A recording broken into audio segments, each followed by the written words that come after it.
Hey guys, how are you all. मेरा नाम है रमनदीप सिंह। स्वागत है आपका मेरे चैनल एएफएलएम के अंदर। एंड गाइस, आज हम अपना नया चैप्टर स्टार्ट करने जा रहे हैं, that is insolvency and bankruptcy code 2016 IBC. इसको शॉर्ट में बोलते हैं आईबीसी। क्या बोलते हैं तो शॉर्ट में आईबीसी। आईबीसी 2016, तो इंसॉल्वेंसी एंड बैंक्रप्सी कोड 2016 आज हम पढ़ने जा रहे हैं। One of the most happening topic है इंडस्ट्री का। आज के डेट में बहुत ज़्यादा यूज होता है ये टॉपिक, बहुत ज़्यादा रेलेवेंस रखता है प्रैक्टिकल लाइफ में भी और एग्जाम पॉइंट ऑफ व्यू से भी। दोनों जगह इस टॉपिक की रेलेवेंस बहुत ज़्यादा है। एंड इस चैप्टर को स्टार्ट करने के बाद और जब मैं खत्म करवाऊंगा ना, तो यू विल लव इट। मतलब आपको एक अलग लेवल की फील होगी कि सर मजा आ गया इस चैप्टर को करके। क्या एनालिसिस था, क्या लिंकिंग थी, क्या कनेक्टिविटी थी, कैसे इसको पढ़ा, क्या इसे एक्ट का दूसरे एक्ट पे इम्पैक्ट था, उन सब चीज़ों के बारे में आज हम पढ़ेंगे। अच्छा, एक चीज़ मैं क्लियर कर दूं, आज हम स्टार्ट कर रहे हैं जब इंसॉल्वेंसी बैंक्रप्सी कोड 2016, तो ये चैप्टर आज की क्लास में एक्चुअल में स्टार्ट हो ही नहीं पाएगा। इस चैप्टर को लाने का लॉजिक क्या था और इस चैप्टर से इर्द गिर्द और बहुत सारी बातें जो आसपास हमें समझनी बहुत जरूरी है, जिसके बिना एक समझ नहीं आएगा, तो आज हम उसके बारे में बात करेंगे। स्टार्ट अगर होगा भी तो थोड़ा बहुत पोर्शन कवर होगा आज की क्लास के अंदर इस चैप्टर का। अदरवाइज मेनली जो आज हम बात करेंगे वो इस एक्ट के बेसिक कंसेप्ट्स के बारे में बात करेंगे। अच्छा, मैं बार बार एक्ट बोल रहा हूँ, लेकिन है ये कोड। अब ये कोड और एक्ट में कोई फर्क होता है क्या? मैं बात अभी करूंगा। तो अभी हम स्टार्ट कर रहे हैं chapter insolvency and bankruptcy code 2016। तो एक चीज तो ये एक्ट क्लियर कर रहा है। अभी के लिए इतना मान लो कि कोड और एक्ट एक ही चीज होती है। अभी मैं एक्ट और कोड में फर्क बताऊंगा क्या होता है। 2016 क्या डिनोट कर रहा है कि ये एक्ट इंडिया में कब आया होगा, ये लॉ इंडिया में कब आया होगा? 2016 में आया होगा। और ये देखो लिखा भी हुआ है, प्रेसिडेंट ने इसको असेंट कब दी थी? मई 28 2016 को। अच्छा, अब एक्ट और लॉ के बारे में मैं बात करूंगा। स्टार्ट करते हैं। देखो, पहले मैं एक्ट और कोड के बारे में बात कर लेता हूं। देखो, पहले अगर मैं कोई भी एक्ट बनने की बात करूं, कोई भी एक्ट, एक्ट का मतलब होता है लॉ। जैसे आप लोग पढ़ते हो कंपनीज एक्ट, है ना, 2013, limited liability partnership act 2008, sale of goods act, contract act, आपने इतने सारे एक्ट पढ़े। अच्छा, सबके आगे एक्ट लिखा हुआ था, यहां पे इसके आगे कोड लिखा हुआ है, एक्ट नहीं लिखा हुआ। तो एक्ट और कोड में फर्क समझते हैं पहले क्या है, फिर आगे बढ़ेंगे। ठीक है, पहले ये समझ लेते हैं। अच्छा, कोई भी जो एक्ट होता है वो एक्ट कैसे बनता है? कोई भी एक्ट बनने से पहले बिल होता है। बिल का मतलब क्या होता है? Draft law. पहले एक किसी भी लॉ को बनाने से पहले उसका एक ड्राफ्ट रेडी किया जाता है, फिर उस ड्राफ्ट लॉ को both the houses of parliament से पास कराया जाता है। उस ड्राफ्ट लॉ को both the houses of parliament से पास कराया जाता है। और वो both the houses of parliament कौन कौन से हैं? लोकसभा और राज्यसभा। लोकसभा और राज्यसभा। एक बार वो बिल लोकसभा से पास हो गया, देन वो राज्यसभा से पास कराया जाएगा।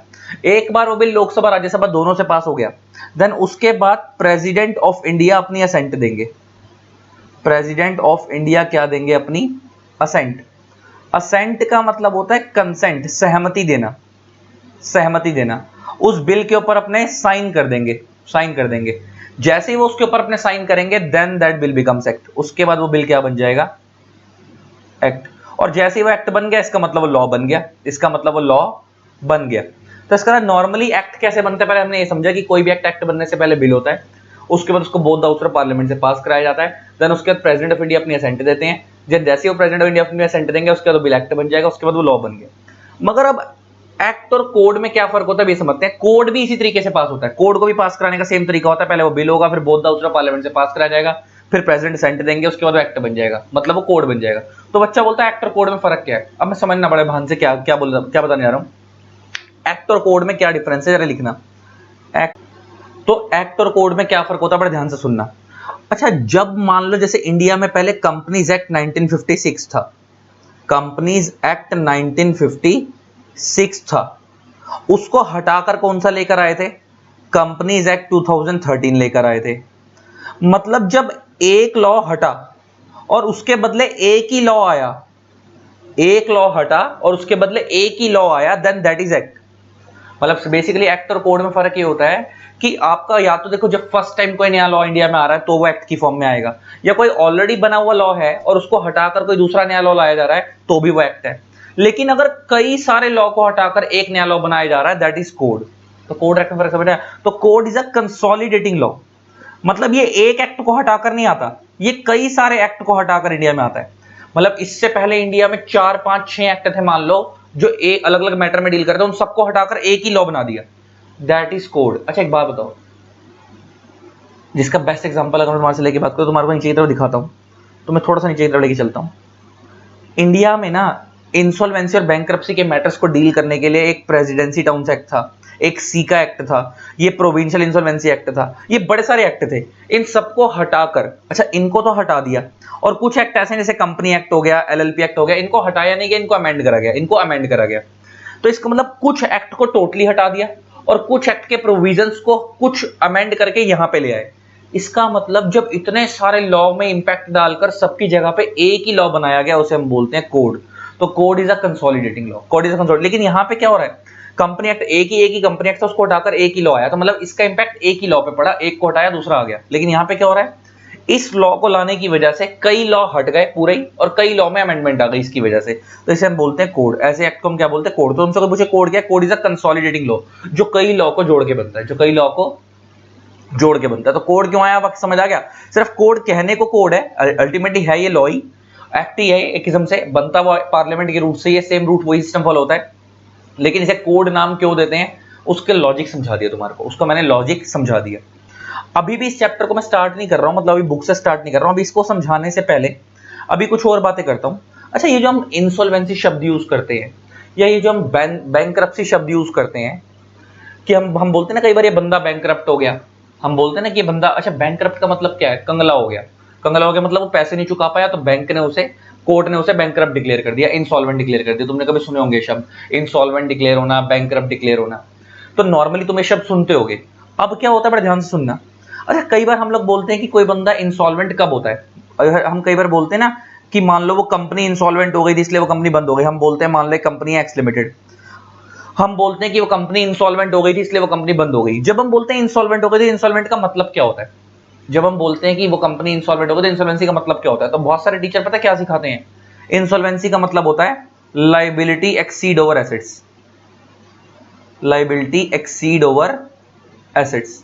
बहुत सारे टीचर ये सिखाते हैं कि जब एक कंपनी की लायबिलिटी उसके एसेट से ज्यादा होती है, जब एक कंपनी की लायबिलिटी उसके एसेट से ज्यादा होती है, तो इसका मतलब वो कंपनी कंगली हो गई, इसका मतलब कंपनी इंसॉल्वेंट की कैटेगरी में आ गई। लेकिन ऐसा जरूरी नहीं है, ऐसा जरूरी नहीं है, जरूरी नहीं है कि एक कंपनी की लायबिलिटी उसके एसेट से ज्यादा हो गई तो वो इंसॉल्वेंट हो गई। अच्छा मान लो एक कंपनी के एसेट हैं, इस कंपनी के एसेट हैं 10 लाख रुपए के, एंड मान लो इसकी कंपनी की जो लायबिलिटी है, जिसके ऊपर कर्जे हैं, जो इन्होंने लोन की फॉर्म में लिए, लायबिलिटी में तो कई चीजें आती है ना, शेयर कैपिटल भी आती है, कई चीजें आती हैं, जो इस कंपनी के लोन्स हैं, जो इस कंपनी के पास लोन की फॉर्म में पैसा है, मान लो 20 लाख रुपए का है। अच्छा इसका मतलब कंपनी के ऊपर कर्जे ज्यादा हैं, कंपनी के पास एसेट कम है। अच्छा मान लो उस 20 लाख में से कंपनी ने अभी अभी 15 लाख रुपए का लोन लिया है, 15 लाख रुपए का लोन लिया है, जिससे वो क्या करेगी, नए प्रोजेक्ट में इन्वेस्ट करेगी, न्यू प्रोजेक्ट में इन्वेस्ट करेगी, न्यू प्रोजेक्ट में इन्वेस्ट करेगी। अच्छा एक बात बताओ, इसका मतलब क्या इनके ऊपर जो कर्जा आया है, तो ये कर्जा क्या शो कर रहा है इनकी बैलेंस शीट में, कि ये कंपनी डूबने वाली है, कि इन्होंने कर्जा लिया। अच्छा जैसे तुम लोग होते हो, अच्छा कितने लोग ऐसे होते हैं, दो तरीके के लोग होते हैं, एक होते हैं कि तुम्हारे पास, तुम्हारे हालात बहुत बुरे हैं, तुमने कर्जदारों से पैसा लिया हुआ, तुमने अपने कर्जदारों का पैसा चुकाना है, उस कर्जे को चुकाने के लिए तुमने दूसरा कर्जा ले लिया, तो ये तो समझ आता है कि आप डूबने वाले हो, ऐसे वाले हालात तो समझ आते हैं कि आप डूबने वाले हो। लेकिन केस 2, आपकी फाइनेंशियल पोजीशन बहुत साउंड है, आप बैंक से लोन लेकर आप किसी अच्छी जगह पे इन्वेस्ट करना चाहते हो, इसका मतलब आपने लोन ले लिया मतलब कर्जा ले लिया। अब लोन ले लिया कर्जा ले लिया, इसका ये थोड़ी कि आपने लोन लिया तो आप डूबने वाले हालात हैं आपके, सारे लोन ये थोड़ी इंडिकेट करते हैं कि आप डूबोगे। कुछ लोन फर्दर इन्वेस्टमेंट के लिए यूज होते हैं, जैसे ऐसा होता है, कितने लोग ऐसे होते हैं कि बैंक से लोन ले लिया 6% पे, उसको आगे कहीं इन्वेस्ट कर दिया 12% पे, या बैंक से लोन ले लिया 8%, उसे आगे कहीं इन्वेस्ट कर दिया 20% पे। मतलब बैंक को वो पे कर रहा है 8% और उसने आगे इन्वेस्ट करा 20%, मतलब उसको वहां से रिटर्न कितनी मिलेगी, 20% उस पैसे से, और बीच का जो 12% का डिफरेंस है वो उस बंदे का प्रॉफिट हो गया।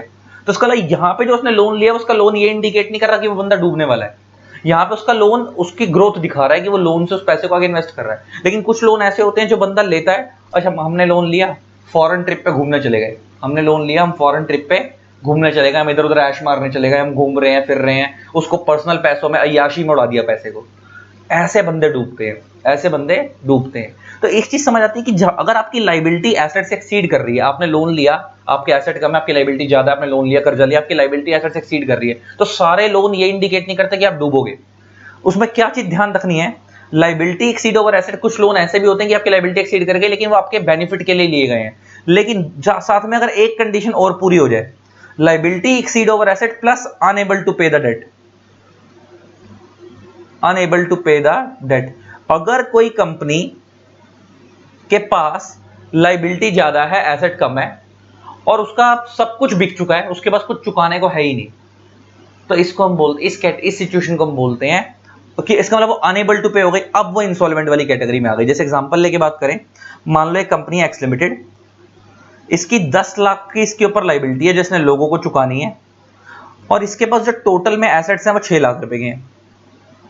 अच्छा, आपको पता होगा जब कोई कंपनी डूबती है, टोटल एसेट्स कितने के हैं, 6 लाख रुपए के। तो आपको पता होगा जब कोई कंपनी वाइंडिंग अप में जाती है, जब कोई कंपनी डूबती है, तो हम वहां पे एक शब्द यूज होता है, asset sold off liabilities paid of. Winding up के टाइम पे क्या काम होता है, asset sold off and liabilities paid of. तो कंपनी के सारे एसेट बेचे जाते हैं और उस पैसे से सारी लाइबिलिटीज चुकाई जाती हैं। अगर एसेट ज्यादा है और लाइबिलिटी कम है, तो जो सरप्लस बच जाता है, आपको पता है वो इक्विटी शेयर होल्डर्स में और कंपनी के शेयर होल्डर्स वगैरह में डिस्ट्रीब्यूट हो जाता है।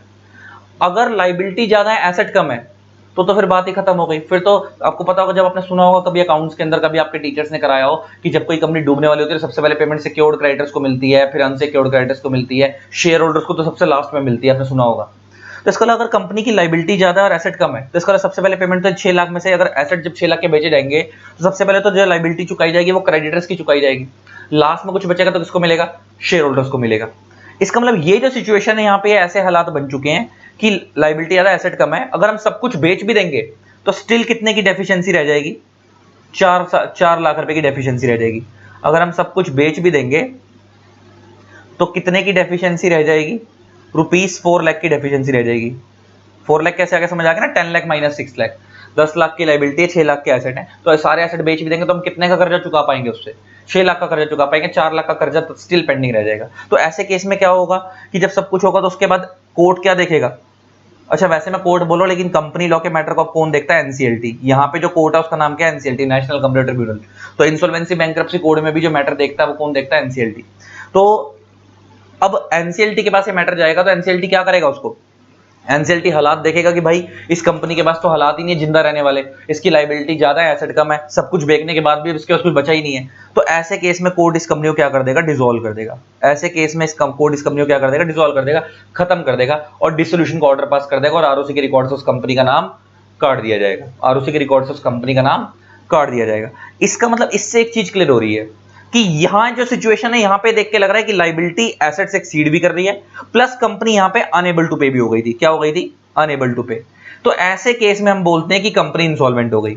लेकिन सारी लाइबिलिटी एसेट से एक्सीड कर जाएंगी तो जरूरी नहीं है कि कंपनी इंसॉल्वेंट होगी। मैंने उसका एग्जांपल देके बता दिया कि कई बार हम लोन लेते हैं अच्छे पर्पस के लिए, तो सारी लाइबिलिटी वो, अगर वो वहां पे लाइबिलिटी एक्सीड कर भी रही है आपकी, तो इसका मतलब ये नहीं कि आप डूबने वाले हो।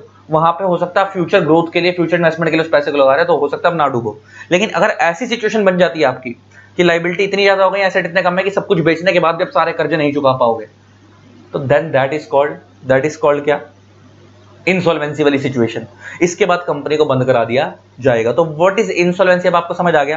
तो इंसॉल्वेंसी का मतलब जब लाइबिलिटी एसेट से एक्सीड करती है, प्लस आप अनेबल टू पे हो जाते हो। तो खाली वो रटना नहीं अपने टीचरों वाली लाइन जो टीचर सिखा देते हैं कि लाइबिलिटी एसेट से एक्सीड करके तो बात खत्म। लाइबिलिटी एसेट एक्सीड करके साथ में आपकी इनएबिलिटी भी हो गई, आप पे भी नहीं कर पा रहे, दो चीजें पूरी हो रही हैं, तो आप किस कैटेगरी में आ गए, इंसॉल्वेंट की कैटेगरी के अंदर आ गए। अच्छा, जो इंसॉल्वेंसी है वही यहाँ पे बैंक्रप्सी भी है। वैसे इंसॉल्वेंसी और बैंक्रप्सी में भी फर्क होता है, मैं वो तुम्हें आगे जाकर बताऊंगा इस एक्ट के अंदर ही। लेकिन यहां पे इतना फर्क समझ लो, अभी इतना समझ लो कि इस एक्ट के अंदर इंसॉल्वेंसी बैंक्रप्सी इंटरचेंजेबली यूज होगा। इंसॉल्वेंसी और बैंक्रप्सी में जनरल डिक्शनरी मीनिंग में फर्क होता है, वो अभी आगे जाके सिखाऊंगा। लेकिन अभी के लिए इतना मान लो कि इस एक्ट में इंसॉल्वेंसी और बैंक्रप्सी शब्द का मतलब सेम है, लेकिन इंसॉल्वेंसी शब्द कहां यूज होगा और बैंक्रप्सी शब्द कहां यूज होगा वो बता देता हूं तुम्हारे को। इंसॉल्वेंसी शब्द यूज होगा कंपनी और एलएलपी के केस में, कंपनी प्लस एलएलपी के केस में जो शब्द यूज होगा वो शब्द होगा इंसॉल्वेंसी। और बैंकरप्सी शब्द यूज होगा इंडिविजुअल्स और पार्टनरशिप फर्म के केस में।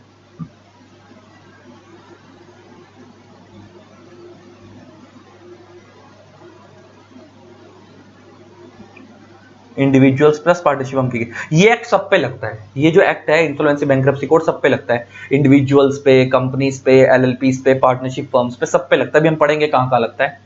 तो जो इंसॉल्वेंसी शब्द यूज होता है वो वहां यूज होगा कंपनी पे और एलएलपी पे, और बैंकरप्सी शब्द वहां यूज होगा इंडिविजुअल्स पर, पार्टनरशिप फर्म्स पे। इसका मतलब जब इंडिविजुअल्स के हालात बुरे होंगे तो हम बोलेंगे कि वो बैंकरप्सी की स्टेज में जा रहा है।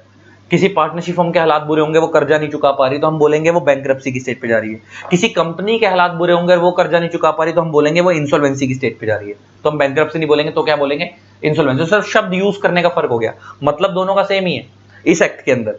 बस फर्क क्या है कि इंसॉल्वेंसी वर्ड कहां यूज होगा और बैंकरप्सी वर्ड कहां यूज होगा, आपको समझ आ गया। इंसॉल्वेंसी वर्ड यूज कहां यूज होगा? कंपनी एलएलपी के केस में। बैंकरप्सी वर्ड कहां यूज होगा? इंडिविजुअल्स और पार्टनरशिप फर्म के केस में। इसको और सिंपल करना चाहो तो ऐसे कर सकते हो, जिन भी चीज की सेपरेट लीगल एंटिटी है, जिनकी खुद की एक पहचान, जैसे कंपनीज हो गई, स्टैट्यूटरी कॉर्पोरेशन हो गई जो अपने एक्ट से बनती हैं, उनकी सेपरेट लीगल एंटिटी होती है, उनकी खुद की एक पहचान होती है। सेपरेट लीगल एंटिटी समझ आता है ना? सेपरेट लीगल एंटिटी का मतलब क्या है? कंपनी की खुद की एक पहचान है। जैसे एग्जांपल, मुकेश अंबानी ने रिलायंस के बिहाफ पे 1 करोड़ का लोन लिया, तो हम ये नहीं बोलेंगे कि अंबानी ने 1 करोड़ का लोन लिया, हम क्या बोलेंगे? रिलायंस ने लिया। लेकिन अगर यही कोई मेरी पार्टनरशिप फर्म है और उस पार्टनरशिप फर्म ने 1 करोड़ का लोन लिया, तो हम ये नहीं बोलेंगे पार्टनरशिप फर्म ने लोन लिया, हम ये बोलेंगे उसके पार्टनर्स ने लोन लिया। क्यों? क्योंकि पार्टनरशिप फर्म की सेपरेट लीगल एंटिटी नहीं होती, लेकिन कंपनीज की, एलएलपी की सेपरेट लीगल एंटिटी होती है, उनकी खुद की एक पहचान होती है। तो ऐसे समझो कि इंसॉल्वेंसी शब्द वहां यूज होगा जिनकी सेपरेट लीगल एंटिटी है, एंड बैंकरप्सी शब्द वहां यूज होगा जिसकी सेपरेट लीगल एंटिटी नहीं है।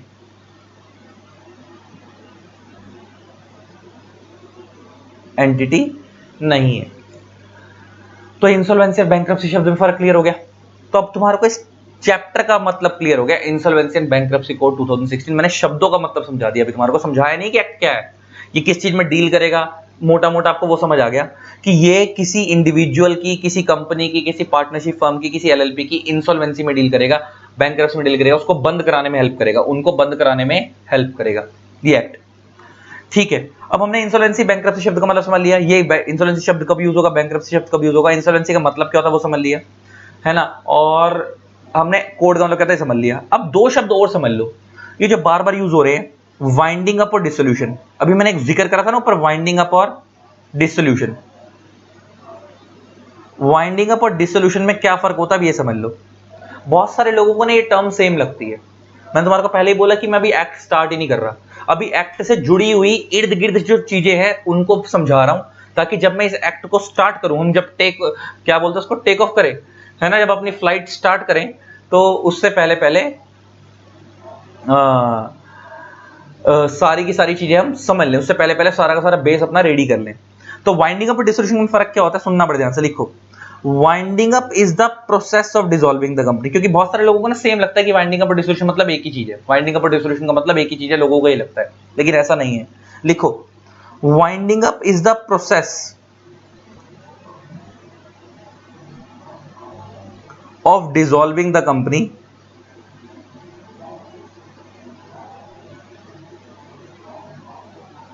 in which assets are sold off and liabilities are paid off।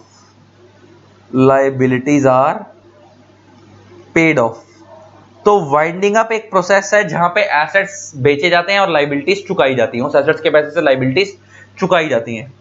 And dissolution is the ultimate death of the company. Dissolution is the ultimate death of the company.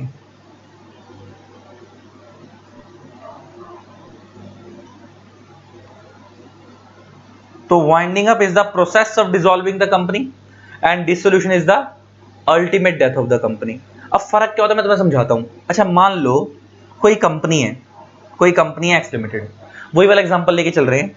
मान लो इस company के ऊपर liability है 10 लाख रुपए की, liabilities है 10 लाख की, और इस कंपनी के पास जो टोटल में एसेट्स हैं वो है 6 लाख रुपए के, 6 लाख के। इसका मतलब अगर हम इस कंपनी के सारे एसेट बेच भी दें तब भी हम इसके सारे कर्जे नहीं चुका पाएंगे, तब भी हम इसके सारे कर्जे नहीं चुका पाएंगे। इसका मतलब यहां पे डेफिशिएंसी कितने की है, डेफिशिएंसी कितने की है, 4 लाख रुपए की। तो अब इस कंपनी को क्या करवाया जाएगा, वाइंड अप करवाया जाएगा। अब इस कंपनी को क्या करवाया जाएगा, वाइंड अप करवाया जाएगा, वाइंडिंग अप करवाई जाएगी इस कंपनी की। और वाइंडिंग अप का ही दूसरा नाम होता है लिक्विडेशन। वाइंडिंग अप का ही दूसरा नाम क्या होता है, लिक्विडेशन। वाइंडिंग अप का दूसरा नाम क्या होता है, लिक्विडेशन। तो अब इस कंपनी की क्या करवाई जाएगी, वाइंडिंग अप करवाई जाएगी। और वाइंडिंग अप में क्या होगा, तो कोर्ट से एक बंदा आएगा। अब इस केस में क्या होगा, एनसीएलटी के थ्रू एक बंदा आएगा। जब मैं कोर्ट बोल रहा हूं तो मतलब एनसीएलटी, बार बार मुंह से अगर कोर्ट निकले तो एक कोर्ट का मतलब ऑटोमेटिक समझ जाना एनसीएलटी की बात हो रही है। तो एनसीएलटी मतलब नेशनल कंपनी लॉ ट्रिब्यूनल, पढ़ा है ना कंपनी लॉ में। कंपनी से रिलेटेड जितने भी मैटर होते हैं वो कहां जाते हैं, एनसीएलटी में जाते हैं, नेशनल कंपनी लॉ ट्रिब्यूनल में जाते हैं। तो एक कंपनियों का कोर्ट है, क्या है, कंपनियों का कोर्ट है, तो यहां जाते हैं। तो क्या होगा, जब कोई कंपनी के हालात ऐसे हो जाएंगे, एसेट्स लायबिलिटी ज्यादा है, एसेट कम है और कंपनी अपना धंधा नहीं कर पा रही ढंग से, तो ऐसे केस में इसको बंद कराना ही बेहतर है। तो एनसीएलटी एक बंदा भेजेगा, उसका नाम होगा लिक्विडेटर। क्या होगा, लिक्विडेटर। लिक्विडेटर का काम क्या होगा, वही asset sold off, liabilities paid of, asset sold off and liabilities paid of. सारे एसेट्स बेचे जाएंगे और उससे क्या करा जाएगा, सारी की सारी लायबिलिटीज चुकाई जाएंगी। अब जब हम यहां पे देखें, अगर हम सारे एसेट बेच भी दे तो क्या हम सारी लायबिलिटी चुका पाएंगे, नहीं। कितने की डेफिशिएंसी है, 4 लाख रुपए की, तो क्या ये पैसा चुक पाएगा, नहीं चुक पाएगा। तो अब ऐसे केस में क्या करेगा, लिक्विडेटर एक रिपोर्ट बनाकर देगा कोर्ट के अंदर। लिक्विडेटर एक रिपोर्ट सबमिट करेगा, लिक्विडेटर एक रिपोर्ट सबमिट करेगा एनसीएलटी के पास। एनसीएलटी के पास क्या करेगा, एक रिपोर्ट सबमिट करेगा। उस रिपोर्ट में वो क्या लिख के देगा कि भाई मैंने इस कंपनी के सारे एसेट बिकवा दिए हैं, उसके बाद भी हम इस कंपनी के सारे कर्जे नहीं चुका पाएंगे, अब इस कंपनी में कुछ नहीं बचा है और अब आप इस कंपनी को क्या कर दो, बंद कर दो। इसका मतलब अभी तक ये कंपनी बंद नहीं हुई है, अभी तक इसको बंद कराने के प्रोसेस में चल रहे थे, अभी तक ये कंपनी जिंदा है, अभी तक ये कंपनी कैसे समझो कि आखिरी सांसें ले रही है। इसका मतलब जब वाइंडिंग अप चल रही होती है तो वाइंडिंग अप में क्या होता है, asset sold off, liabilities paid of, एक बहुत बड़ा प्रोसेस है। इसमें वाइंडिंग अप और इसके अंदर प्रोसेस में क्या होता है, asset sold off, liabilities paid of होती है। तो कंपनी अभी खत्म नहीं हुई है, सिर्फ उसके एसेट और लायबिलिटी बिकवाई जा रही है। जब सब कुछ हो जाएगा तो उसके बाद एक रिपोर्ट बनवाई जाएगी। रिपोर्ट बनाने के बाद एनसीएलटी को सबमिट की जाएगी।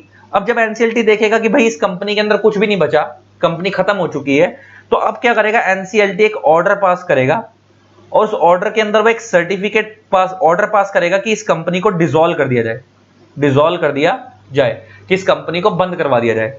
अच्छा, डिसॉल्व, जैसे ही वो डिसॉल्व का ऑर्डर पास करेगा तो वो उसको हम बोलते हैं certificate of dissolution, certificate of dissolution, कि भाई इस कंपनी को बंद करने का ऑर्डर आ गया है। उसके बाद क्या होगा, आरओसी के रिकॉर्ड्स में, अच्छा आपको पता है कि जब भी कोई कंपनी बनती है वो रजिस्ट्रार ऑफ कंपनी के रिकॉर्ड में रजिस्टर होती है। तो इसका अगर एनसीएलटी ने ऑर्डर दिया कि इस कंपनी को बंद कर दो, इसका रजिस्ट्रार ऑफ कंपनी के रिकॉर्ड से उसका नाम कटवाया जाएगा। तो उसके बाद क्या होगा, आरओसी के रिकॉर्ड से उस कंपनी का नेम रिमूव कर दिया जाएगा, कंपनी का नेम रिमूव कर दिया जाएगा। और जैसे ही आरओसी के रिकॉर्ड से उस कंपनी का नेम रिमूव होगा, उसके बाद वो कंपनी क्या हो जाएगी, डिसॉल्व। इसका मतलब जब तक आरओसी के रिकॉर्ड से कंपनी का नाम डिसॉल्व नहीं होता है तब तक वो कंपनी वाइंडिंग अप की स्टेज पे ही है, तब तक वो कंपनी की स्टेज पे, वाइंडिंग अप पे।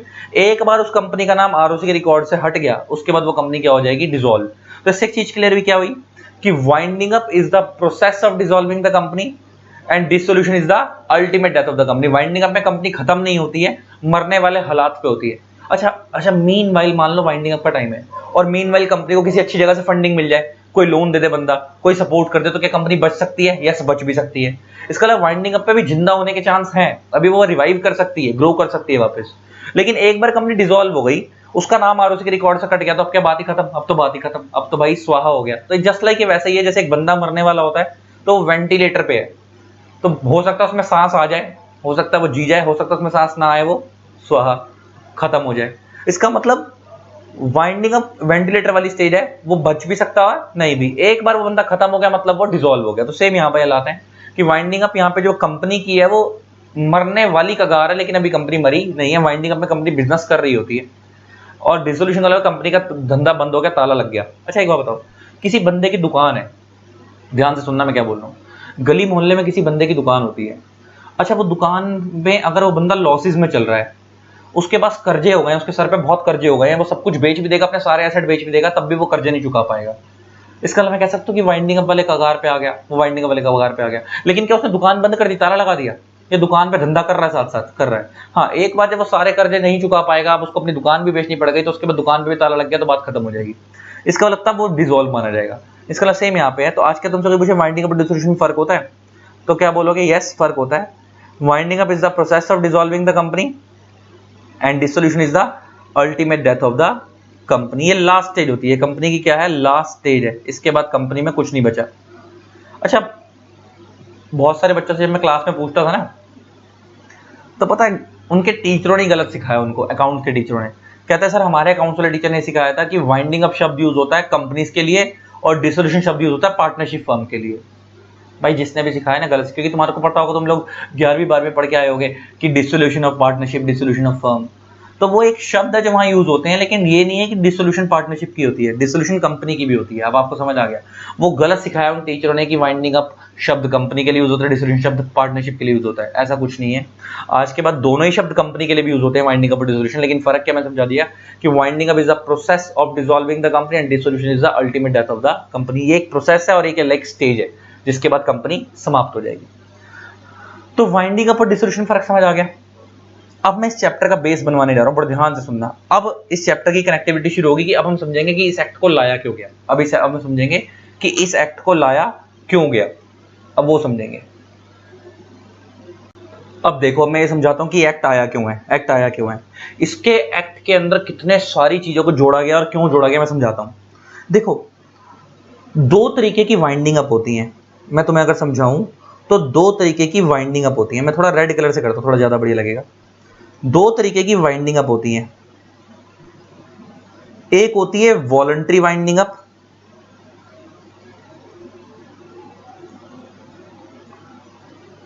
और एक होती है compulsory winding up. Compulsory winding up, और इसको हम, इसी का दूसरा नाम होता है winding up by the tribunal. इसको हम winding up by the tribunal भी बोलते हैं। इसको हम winding up by the tribunal भी बोलते हैं। अब इसमें फर्क क्या होता है, बड़े ध्यान से सुनना, बड़े ध्यान से सुनना। वॉलंटरी का मतलब होता है अपनी इच्छा से, एक ऐसी वाइंडिंग अप जो आप अपनी मर्जी से करवा रहे हो, जो आप अपनी मर्जी से करा रहे हो। पहले क्या होता था, पहले क्या होता था कि ये दोनों की दोनों winding up as per companies act 2013 govern होती थी। As per companies act 2013 govern होती थी। मतलब अगर आपको वॉलंटरी वाइंडिंग अप करानी है तो वो भी कंपनी एक्ट 2013 के अकॉर्डिंग होगी, पहले ऐसा होता था। और अगर आपको कंपल्सरी वाइंडिंग अप करवानी है तो वो भी कंपनीज एक्ट 2013 के अकॉर्डिंग होगी। कंपल्सरी का मतलब होता है कि जहां पे आप अपनी मर्जी से अपनी कंपनी को बंद नहीं करवा रहे, आपने कोई फ्रॉड करा है या आपने कोई गलत काम करा, उसकी वजह से एनसीएलटी आपकी कंपनी को बंद कर रहा है। तो दोनों फर्क समझ आ गया। पहले तो दोनों शब्दों में फर्क समझ आना चाहिए कि वॉलंटरी का मतलब है जहां आप अपनी मर्जी से अपनी कंपनी को बंद करवा रहे हो, और कंपल्सरी का मतलब है जहां पे आप अपनी मर्जी से कंपनी को अपनी बंद नहीं करवा रहे, आपने कोई गलत काम करा है उसकी वजह से एनसीएलटी आपकी कंपनी को बंद कर रहा है। आपने कोई फ्रॉड करा, आपने कोई ऑफेंस करा है, वो लिस्ट दी हुई है कि किन किन ग्राउंड्स के बेस पे कंपनी कंपल्सरी वाइंड अप हो सकती है। वहां पे ग्राउंड दिए हुए हैं बड़े सारे, 5 या 6 ग्राउंड है, तो उनके बेस पे कंपनी बंद होती है। तो कंपल्सरी, इसी का इसलिए दूसरा नाम क्या है, winding up by the tribunal, की जहां पे अपनी मर्जी से कंपनी को बंद नहीं करवा रहे, एनसीएलटी आपकी कंपनी को बंद कर रहा है। और वॉलंटरी वाइंडिंग अप आप अपनी मर्जी से कंपनी को बंद करवा रहे हो। अच्छा, ये केस कब होता होगा, ये केस कब होता होगा, पर ध्यान सुनना। ये पहले ऐसा होता था कि पहले दोनों की दोनों वाइंडिंग अप कंपनी एक्ट से गवर्न होती थी, कंपनी एक्ट 2013 से। मैंने क्यों हटा दिया उसका रीजन बताता हूं। आज की डेट में दोनों की दोनों वाइंडिंग अप कंपनी एक्ट से गवर्न नहीं होती, इसमें फर्क हो गया। अब दोनों में क्या होता है बताता हूं। शब्दों में तो तुम्हारे को फर्क क्लियर हो ही गया आज की डेट में। अच्छा एक बात बताओ, जो वॉलंटरी वाइंडिंग अप करवाना चाहता है बंदा, मतलब अपनी मर्जी से करा रहा है, इसका मतलब उसको वो धंधा करने का मन नहीं है, वो धंधा करने का मन नहीं है, तो उसके लिए लॉ बोलता है कि अगर आप वॉलंटरी वाइंडिंग अप करवा रहे हो, अगर आप अपनी कंपनी की क्या करवा रहे हो, वॉलंटरी वाइंडिंग अप करवा रहे हो, तो आपको एक डेक्लेरेशन ऑफ सॉल्वेंसी फाइल करनी पड़ेगी। क्या फाइल करनी पड़ेगी, डेक्लेरेशन ऑफ सॉल्वेंसी। सॉल्वेंसी का मतलब होता है कि आप सॉल्वेंट हो, आपकी अच्छी खासी पोजीशन है, आप लोगों का पूरा कर्जा चुका सकते हो। देखो, एक होता है कि बंदा भागने के चक्कर में बंद करवा रहा है, वो लोगों के कर्जे नहीं चुका पा रहा, वो फ्रॉड कर रहा है, फिर तो फ्रॉड वाला केस होगा। तो ऑटोमेटिक आप यहां फॉल करके कि आप लोगों का कर्जा नहीं चुका पा रहे और आपने फ्रॉड करा है और आप भगने के चक्कर में अपनी कंपनी को बंद करवा रहे हो, तो फिर तो फ्रॉड हो गया, वो तो यहां बंद होगी फिर।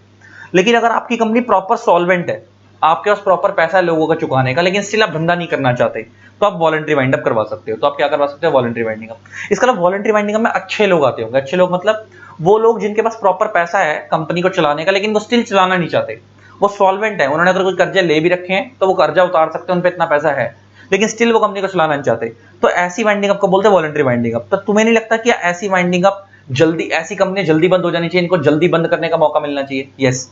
पहले क्या होता था कि पुराने वाले मतलब कंपनी एक्ट 2013 में दोनों की दोनों winding up code company act 2013 से गवर्न होती थी, और वाइंड अप दोनों कहां से चलती थी? कंपनीज एक्ट 2013 से। और कंपनी एक्ट में अगर आपको अपनी कंपनी को बंद करवाना है, अच्छा एक चीज याद रखना, वाइंड अप कंपल्सरी हो या वॉलंटरली हो।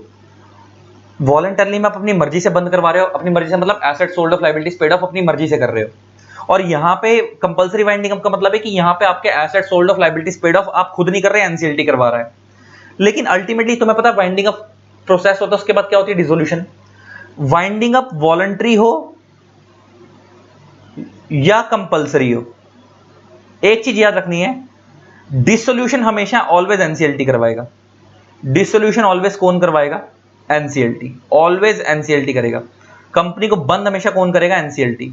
पहले ये समझ लो मैं क्या बोलना चाह रहा हूं। वॉलंटरी वाइंडिंग अप में क्या होगा कि आप अपना लिक्विडेटर खुद अपॉइंट करोगे, अपना, एनसीएलटी के थ्रू अपॉइंट नहीं होगा, आप अपना लिक्विडेटर खुद अपॉइंट करोगे, उसको बोलोगे कि भाई हमारे एसेट बेच दे, लायबिलिटी चुका दे, सब कुछ बनने के बाद आप एनसीएलटी के पास एक रिपोर्ट सबमिट करोगे, और उसके बाद आपकी कंपनी को जब एनसीएलटी देखेगा कि आपका सब कुछ बिक चुका है, उसके बाद आपके पास स्टिल पैसा है लेकिन आप रखना नहीं चाहते, आप कंपनी को बंद करना चाहते हो, तो एनसीएलटी ऑर्डर पास करके अपनी कंपनी को बंद कर देगा। इसका मतलब वॉलंटरी वाइंडिंग अप में वाइंडिंग अप का प्रोसेस के अंदर एनसीएलटी की इन्वॉल्वमेंट नहीं थी। जब तक वाइंडिंग अप हो रही थी उस प्रोसेस में एनसीएलटी की इन्वॉल्वमेंट नहीं थी, जब कंपनी बंद हुई तब एनसीएलटी की इन्वॉल्वमेंट हुई है, डिसॉल्व होने के टाइम पे। लेकिन कंपल्सरी वाइंड अप में जो लिक्विडेटर पॉइंट होता है वो होता ही एनसीएलटी के द्वारा है, तो आपकी कंपनी को बंद ही कौन करवाएगा? एनसीएलटी। तो मतलब वाइंड अप के प्रोसेस में भी एनसीएलटी काम करेगा, और एक बार वो सब पूरा प्रोसेस कंप्लीट हो गया, वाइंड अप हो गई, उसके बाद रिपोर्ट बनाकर एनसीएलटी में सबमिट करना और कंपनी को बंद कराना, वो भी कौन देखेगा? एनसीएलटी। इसका मतलब वॉलंटरी कंपल्सरी में फर्क समझ आ गया क्या होता है कि वॉलंटरी वाइंडिंग अप के अंदर वाइंडिंग अप के दौरान एनसीएलटी की इन्वॉल्वमेंट नहीं होती, वहां आप खुद करते हो। एक बार वो सब पूरा प्रोसेस कंप्लीट हो गया तो रिपोर्ट बनाकर आप एनसीएलटी को सबमिट करोगे, बंद आपकी कंपनी को एनसीएलटी करेगा। लेकिन कंपल्सरी वाइंडिंग अप के केस में वाइंडिंग अप के दौरान भी एनसीएलटी की इन्वॉल्वमेंट होती है, और बंद कराने के दौरान भी एनसीएलटी की इन्वॉल्वमेंट होती है, यहाँ पे दोनों की इन्वॉल्वमेंट होती है। तो इसका इसलिए मैंने लिखवाया कि वाइंडिंग अप वॉलंटरली हो या कंपल्सरी हो, लेकिन डिसोल्यूशन हमेशा कौन करेगा? एनसीएलटी करेगा, उससे फर्क नहीं पड़ता। तो वॉलंटरी वाइंडिंग अप में नो एनसीएलटी इन्वॉल्वमेंट, एनसीएलटी की इन्वॉल्वमेंट नहीं होती, एंड कंपल्सरी वाइंडिंग अप के अंदर ऑलवेज एनसीएलटी की इन्वॉल्वमेंट। वाइंडिंग अप के टाइम पे ऑलवेज क्या होती है? एनसीएलटी की इन्वॉल्वमेंट। कंपल्सरी वाइंडिंग अप के अंदर क्या होती है? ऑलवेज एनसीएलटी की इन्वॉल्वमेंट होती है। लेकिन एक बार कंपनी वॉलंटरी वाइंड अप हुई या कंपल्सरी वाइंड अप हुई, अल्टीमेटली वो डिसॉल्व कैसे होगी? एनसीएलटी के द्वारा ही होगी। डिसॉल्व तो वो डिसोल्यूशन का ऑर्डर तो कौन पास करेगा? एनसीएलटी पास करेगा। तो पहले तो तुम्हारे को ये फर्क समझ आ गया कि वाइंडिंग अप डिसोल्यूशन कैसे कैसे होंगी। अब मैं तुम्हें समझाने ये जा रहा हूं कि तुम्हें नहीं लगता जो वॉलंटरी वाइंडिंग अप है, पहले क्या होता था, जब मैंने तुम्हें बताया था कि पहले दोनों वाइंडिंग अप कंपनी एक्ट 2013 से गवर्न होती थी, तो किसी भी कंपनी को जब हम पहले वाइंड अप करवाते थे ना, तो कम से कम 2 से लेकर 4 साल तक का टाइम पीरियड लग जाता था, 2 से लेकर 4 इयर्स तक का टाइम पीरियड लगता था। अच्छा चलो समझो कि चलो कंपल्सरी वाइंड अप है, इसमें तो 2 से 4 साल लग भी रहे हैं, तो चलो कोई बात नहीं कि भाई कंपनी ने फ्रॉड करा है, धंधा गलत काम करा है, तो कंपनी कहेंगे सेक्शन लेंगे, फ्रॉड पकड़ा जाएगा, फिर वाइंडिंग अप करवाई जाएगी, तो टाइम लग जाता है, चलो 2-4 साल लग जाते हैं। लेकिन जो बंदा वॉलंटरी वाइंडिंग अप करना चाहता है, उसको तुम 4 साल क्यों होल्ड करवा रहे हो? उसको तो जल्दी जाने दो, वो तो अपना धंधा करना ही नहीं चाहता, उसको तो कम से कम जल्दी जान दो। वो कहता है कि भाई मेरे को काम करना ही नहीं है, मेरा सब कुछ ओके है, मेरे पे डिक्लेरेशन ऑफ सॉल्वेंसी में फाइल कर रहा हूं, मैं सबका कर्जा चुका सकता हूं, मेरे को मेरे कर्जे चुकवाओ और मेरे को भेज दो, उसको तो कम से कम जल्दी जान दो। तो इसलिए इन्होंने क्या करा, अच्छा केस जो कंपनी एक्ट में है तब भी एनसीएलटी पे जाता था, और एनसीएलटी पे जो केस है तब भी एनसीएलटी पे जाता था। अब जो इंसॉल्वेंसी बैंक्रप्सी कोड में जो केस जाएगा कंपनी का, अब भी एनसीएलटी पे जाएगा, लेकिन ना दोनों जगह में टाइमलाइन का फर्क है। अगर कंपनी एक्ट में जब वो केस जाता था एनसीएलटी पे, तो वो 2 से 4 साल लगते थे। जब वो आईबीसी में केस जाएगा, जब वो केस आईबीसी में जाएगा, आईबीसी में जब वो केस जाएगा, तो मैक्सिमम टाइम पीरियड है 6 months to 1 year, 6 months to 1 year के अंदर अंदर आपकी कंपनी बंद हो जाएगी।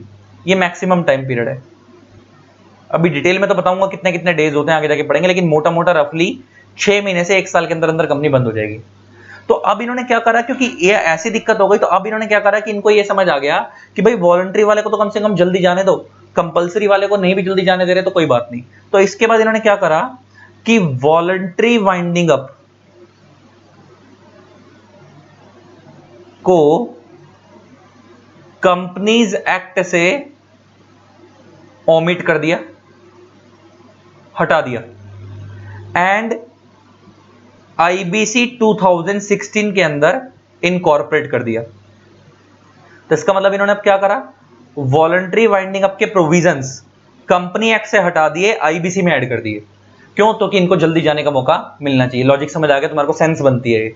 अच्छा, अब इनको जल्दी जाने का मौका मिलने से इनके आईबीसी प्रोविजन ऐड कर दिया। इसका सेक्शन है 59 वाइंडिंग अप के अंदर। वॉलंटरी वाइंडिंग अप का सेक्शन क्या है? 59 किस चीज का? आईबीसी का, कंपनी एक्ट का नहीं। कंपनी एक्ट का नहीं, किसका? आईबीसी का। और इसका मतलब वॉलंटरी वाइंडिंग अप जो है वो कंपनी एक्ट से क्या हो चुका है? ऑमिट हो चुका है। लेकिन जो कंपल्सरी वाइंडिंग अप है, जो कंपल्सरी वाइंडिंग अप है, वो आज भी किसके थ्रू गवर्न होता है? वो गवर्न बाय कंपनीज एक्ट 2013 है। क्योंकि भाई कंपनी फ्रॉड कर रही है तो उसके ऊपर तो प्रॉपर इन्वेस्टिगेशन होनी चाहिए ना, तो उसके लिए टाइम चाहिए। तो वो आज भी कंपनी 2013 से गवर्न होता है। तो अब तुम्हारे को फर्क समझ आ गया कि पहले क्या होता था और अब क्या होता है। कि भाई पहले क्या होता था कि दोनों दो तरीके की वाइंडिंग अप होती है, वॉलंटरी और कंपल्सरी। पहले दोनों की दोनों ही कहां जाती थी? कंपनी 2013 से गवर्न होती थी। लेकिन अब तुम्हारे को समझ आ गया कि वॉलंटरी वालों को तो जल्दी जाने का मौका मिलना चाहिए, उनको टाइम फ्रेम उनके लिए कम लगना चाहिए, उनकी तो कोई गलती नहीं है। तो इसलिए उनको बचाने के लिए, उनको एक्स्ट्रा उनका केस जल्दी सेटल करवाने के लिए वॉलंटरी वाइंडिंग अप के सारे प्रोविजंस को कंपनी एक्ट 2013 से ऑमिट करके कहां पे डाल दिया?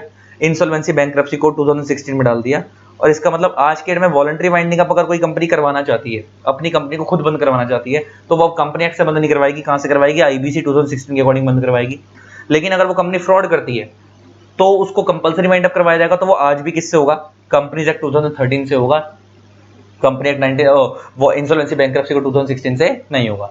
ये तो एक बात हो गई, पक्का। अब आगे बढ़े।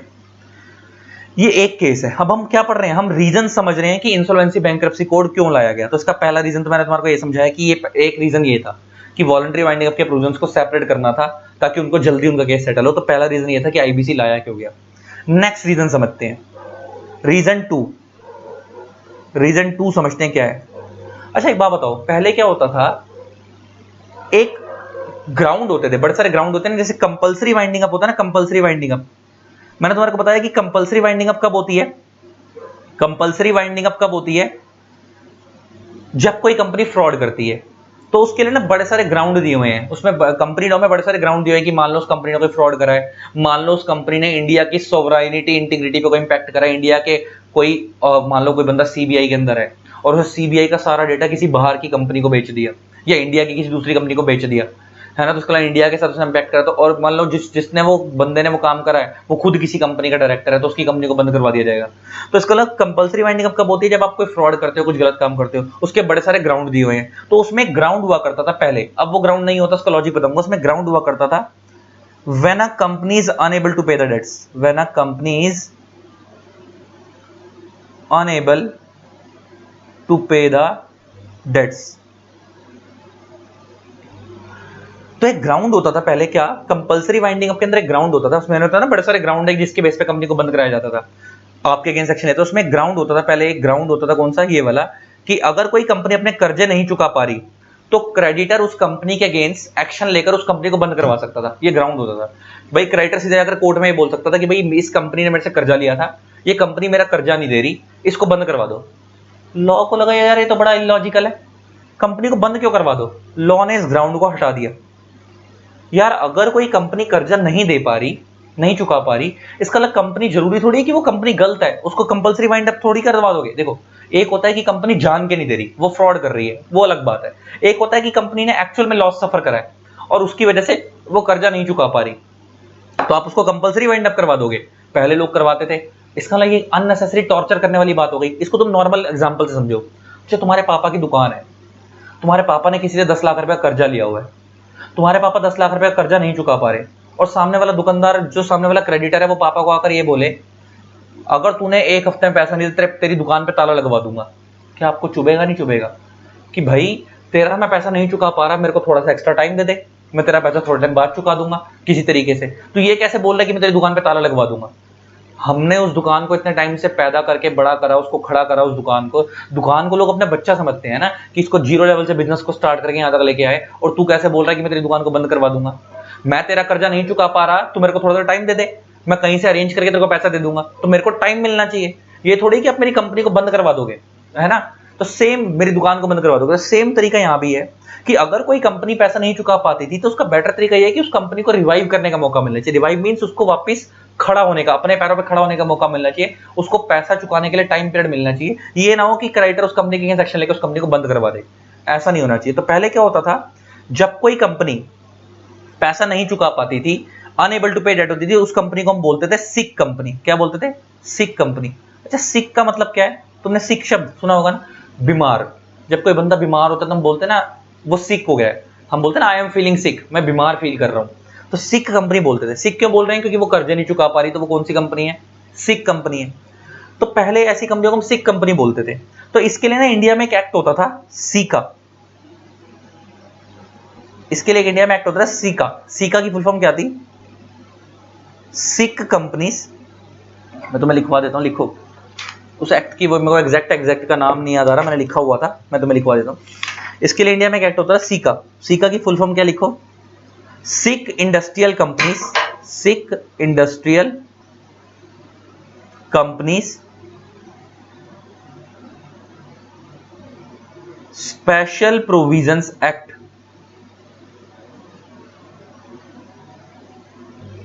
प्रोविजंस एक्ट 2000 नहीं 1985।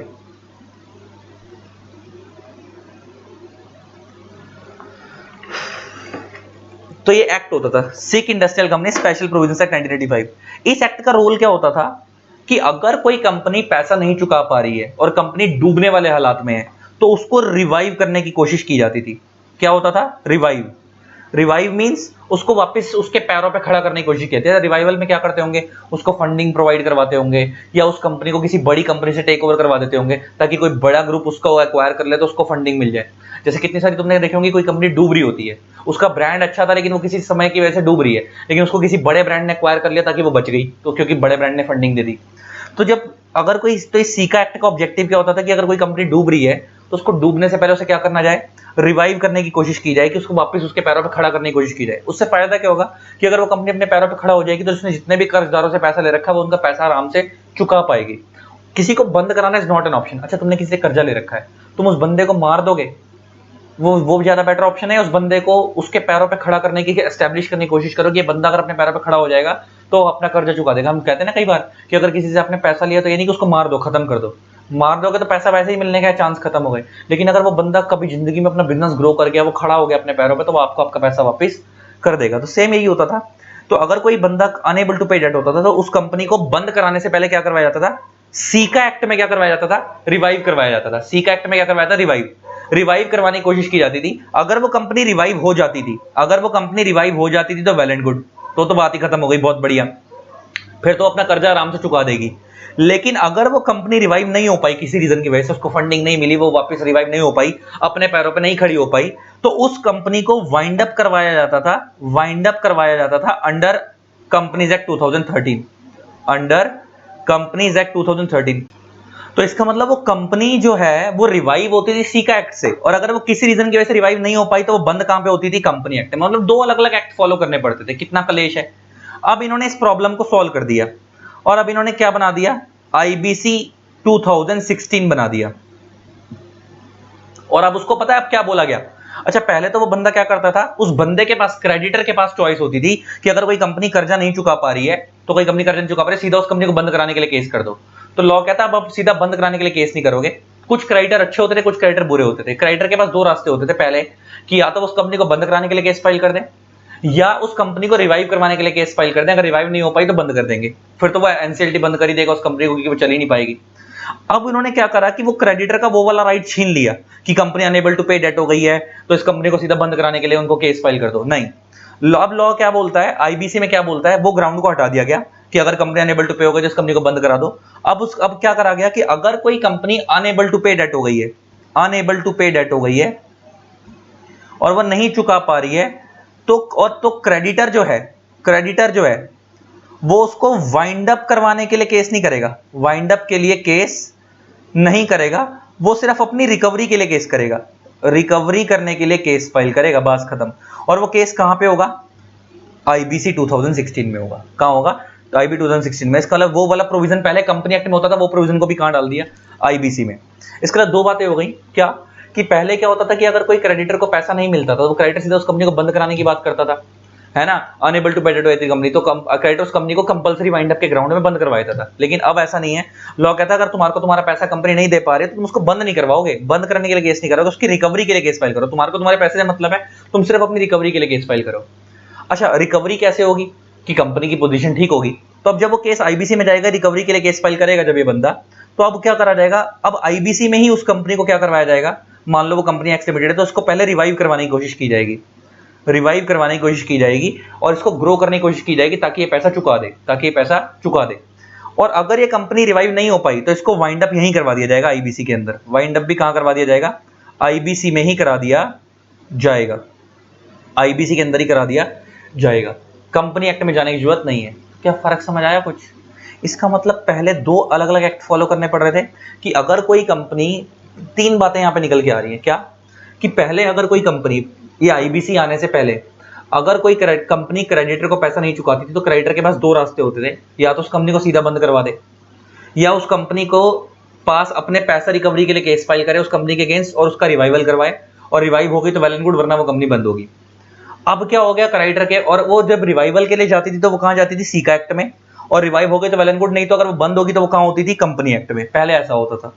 अब क्या हो गया कि अब वो क्रेडिटर से पहले तो एक तो वो राइट छीन लिया। कौन सा राइट छीन लिया? कि अगर कंपनी पैसा नहीं रीपे कर पा रही तो इस कंपनी को बंद करा दो। अब बंद तो आप करा ही नहीं सकते, सिर्फ रिकवरी के लिए केस फाइल करोगे। आप डायरेक्टली उस कंपनी को बंद कराने के लिए केस फाइल नहीं कर सकते, आप रिकवरी के लिए केस फाइल कर सकते हो। अब जब आप रिकवरी के लिए केस फाइल करोगे तो उसके लिए एनसीएलटी क्या करेगा? उस कंपनी को रिवाइव करवाने की कोशिश करेगा। तो रिवाइवल के लिए अब सीका में नहीं जाना, अब वो रिवाइवल कहां होगा? आईबीसी के अंदर ही होगा। और अगर वो रिवाइव नहीं हो पाई तो उस कंपनी को बंद करवा दिया जाएगा, तो बंद भी कहां पे होगी? आईबीसी के अंदर ही होगी। अच्छा, इस रिवाइवल के प्रोसेस को, इस रिवाइवल के प्रोसेस को इस एक्ट के अंदर बोलते हैं CIRP, corporate insolvency resolution process. Corporate insolvency resolution process. तो इस रिवाइवल के प्रोसेस को, कोई कंपनी अगर मर गई है तो उसको जिंदा कराने के प्रोसेस को हम CIRP बोलते हैं। नाम से क्लियर हो रहा है? Corporate insolvency resolution process. किसी कंपनी की इंसॉल्वेंसी की प्रॉब्लम को रिजॉल्व करवाने का प्रोसेस, उसकी प्रॉब्लम जो इंसॉल्वेंसी से जो जूझ रही है उसको वापस खड़ा करने का प्रोसेस। अगर वो खड़ी हो गई अपने पैरों पे तो वेल एंड गुड, रिवाइव हो गई किसी रीजन की वजह से, उसको फंडिंग मिल गई, उसका किसी बड़ी कंपनी टेक ओवर कर लिया तो वेल एंड गुड, और अगर वो खड़ी नहीं हो पाई तो उस कंपनी का वाइंड अप करवा दिया जाएगा। तो तुम्हें अगर देख के समझ आ रहा हो तो तीन तरीके की वाइंडिंग अप हो गई है। तीन तरीके की वाइंडिंग अप हो गई है किस्म से। एक तो वॉलंटरी वाइंडिंग अप, जो अपनी मर्जी से करा रहे हो, वो तो बात ही खत्म, वो कहां पे डील होगी? आईबीसी में। दूसरी वो वाली वाइंडिंग अप जो कंपलसरी वाली, जिसमें आपने फ्रॉड करा हुआ है, वो कहां पे डील होगी? कंपनी एक्ट में।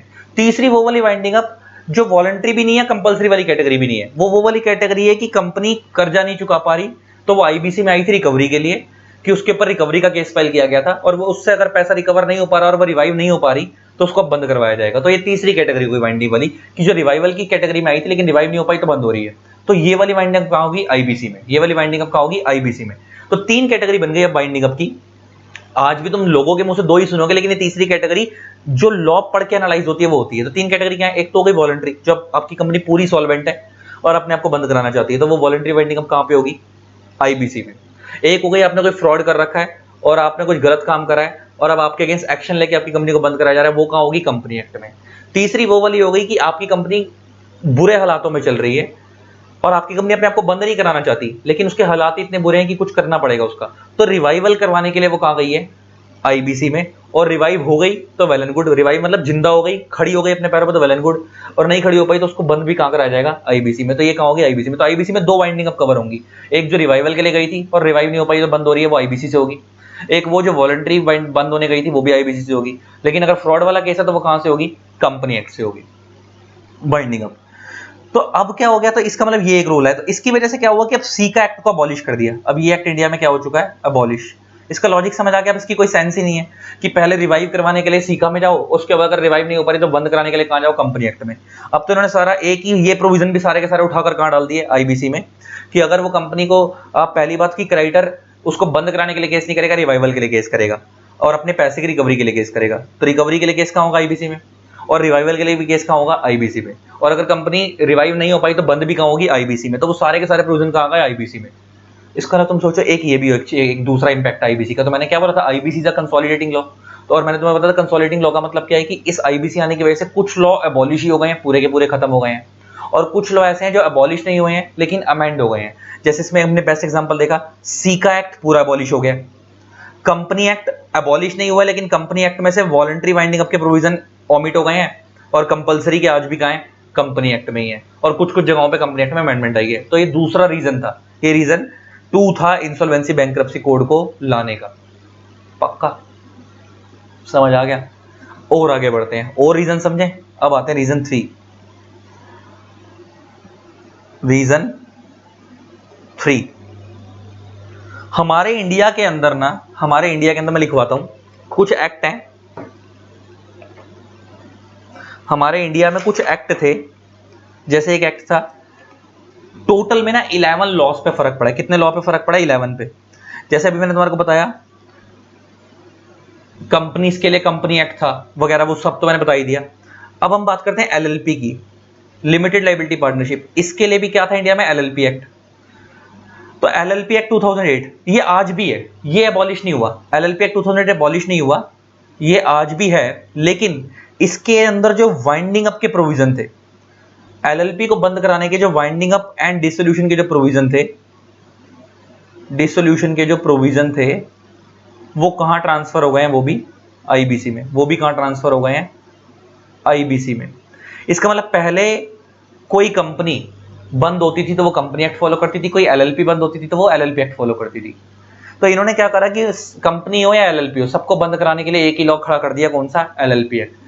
तो एलएलपी के भी जो वाइंडिंग अप, एलएलपी एक्ट जैसे कंपनी एक्ट खत्म नहीं हुआ ऐसे एलएलपी एक्ट भी खत्म नहीं हुआ, लेकिन कंपनी एक्ट में सारे के सारे प्रोविजन वाइंडिंग अप के ट्रांसफर नहीं करे थे, वॉलंटरी वाइंडिंग अप के प्रोविजन ट्रांसफर करे थे आईबीसी में। कंपलसरी के आज भी कंपनी एक्ट में है, लेकिन यहां पे वाइंडिंग अप डिसोल्यूशन के एलएलपी के प्रोविजन कहां ट्रांसफर कर दिए?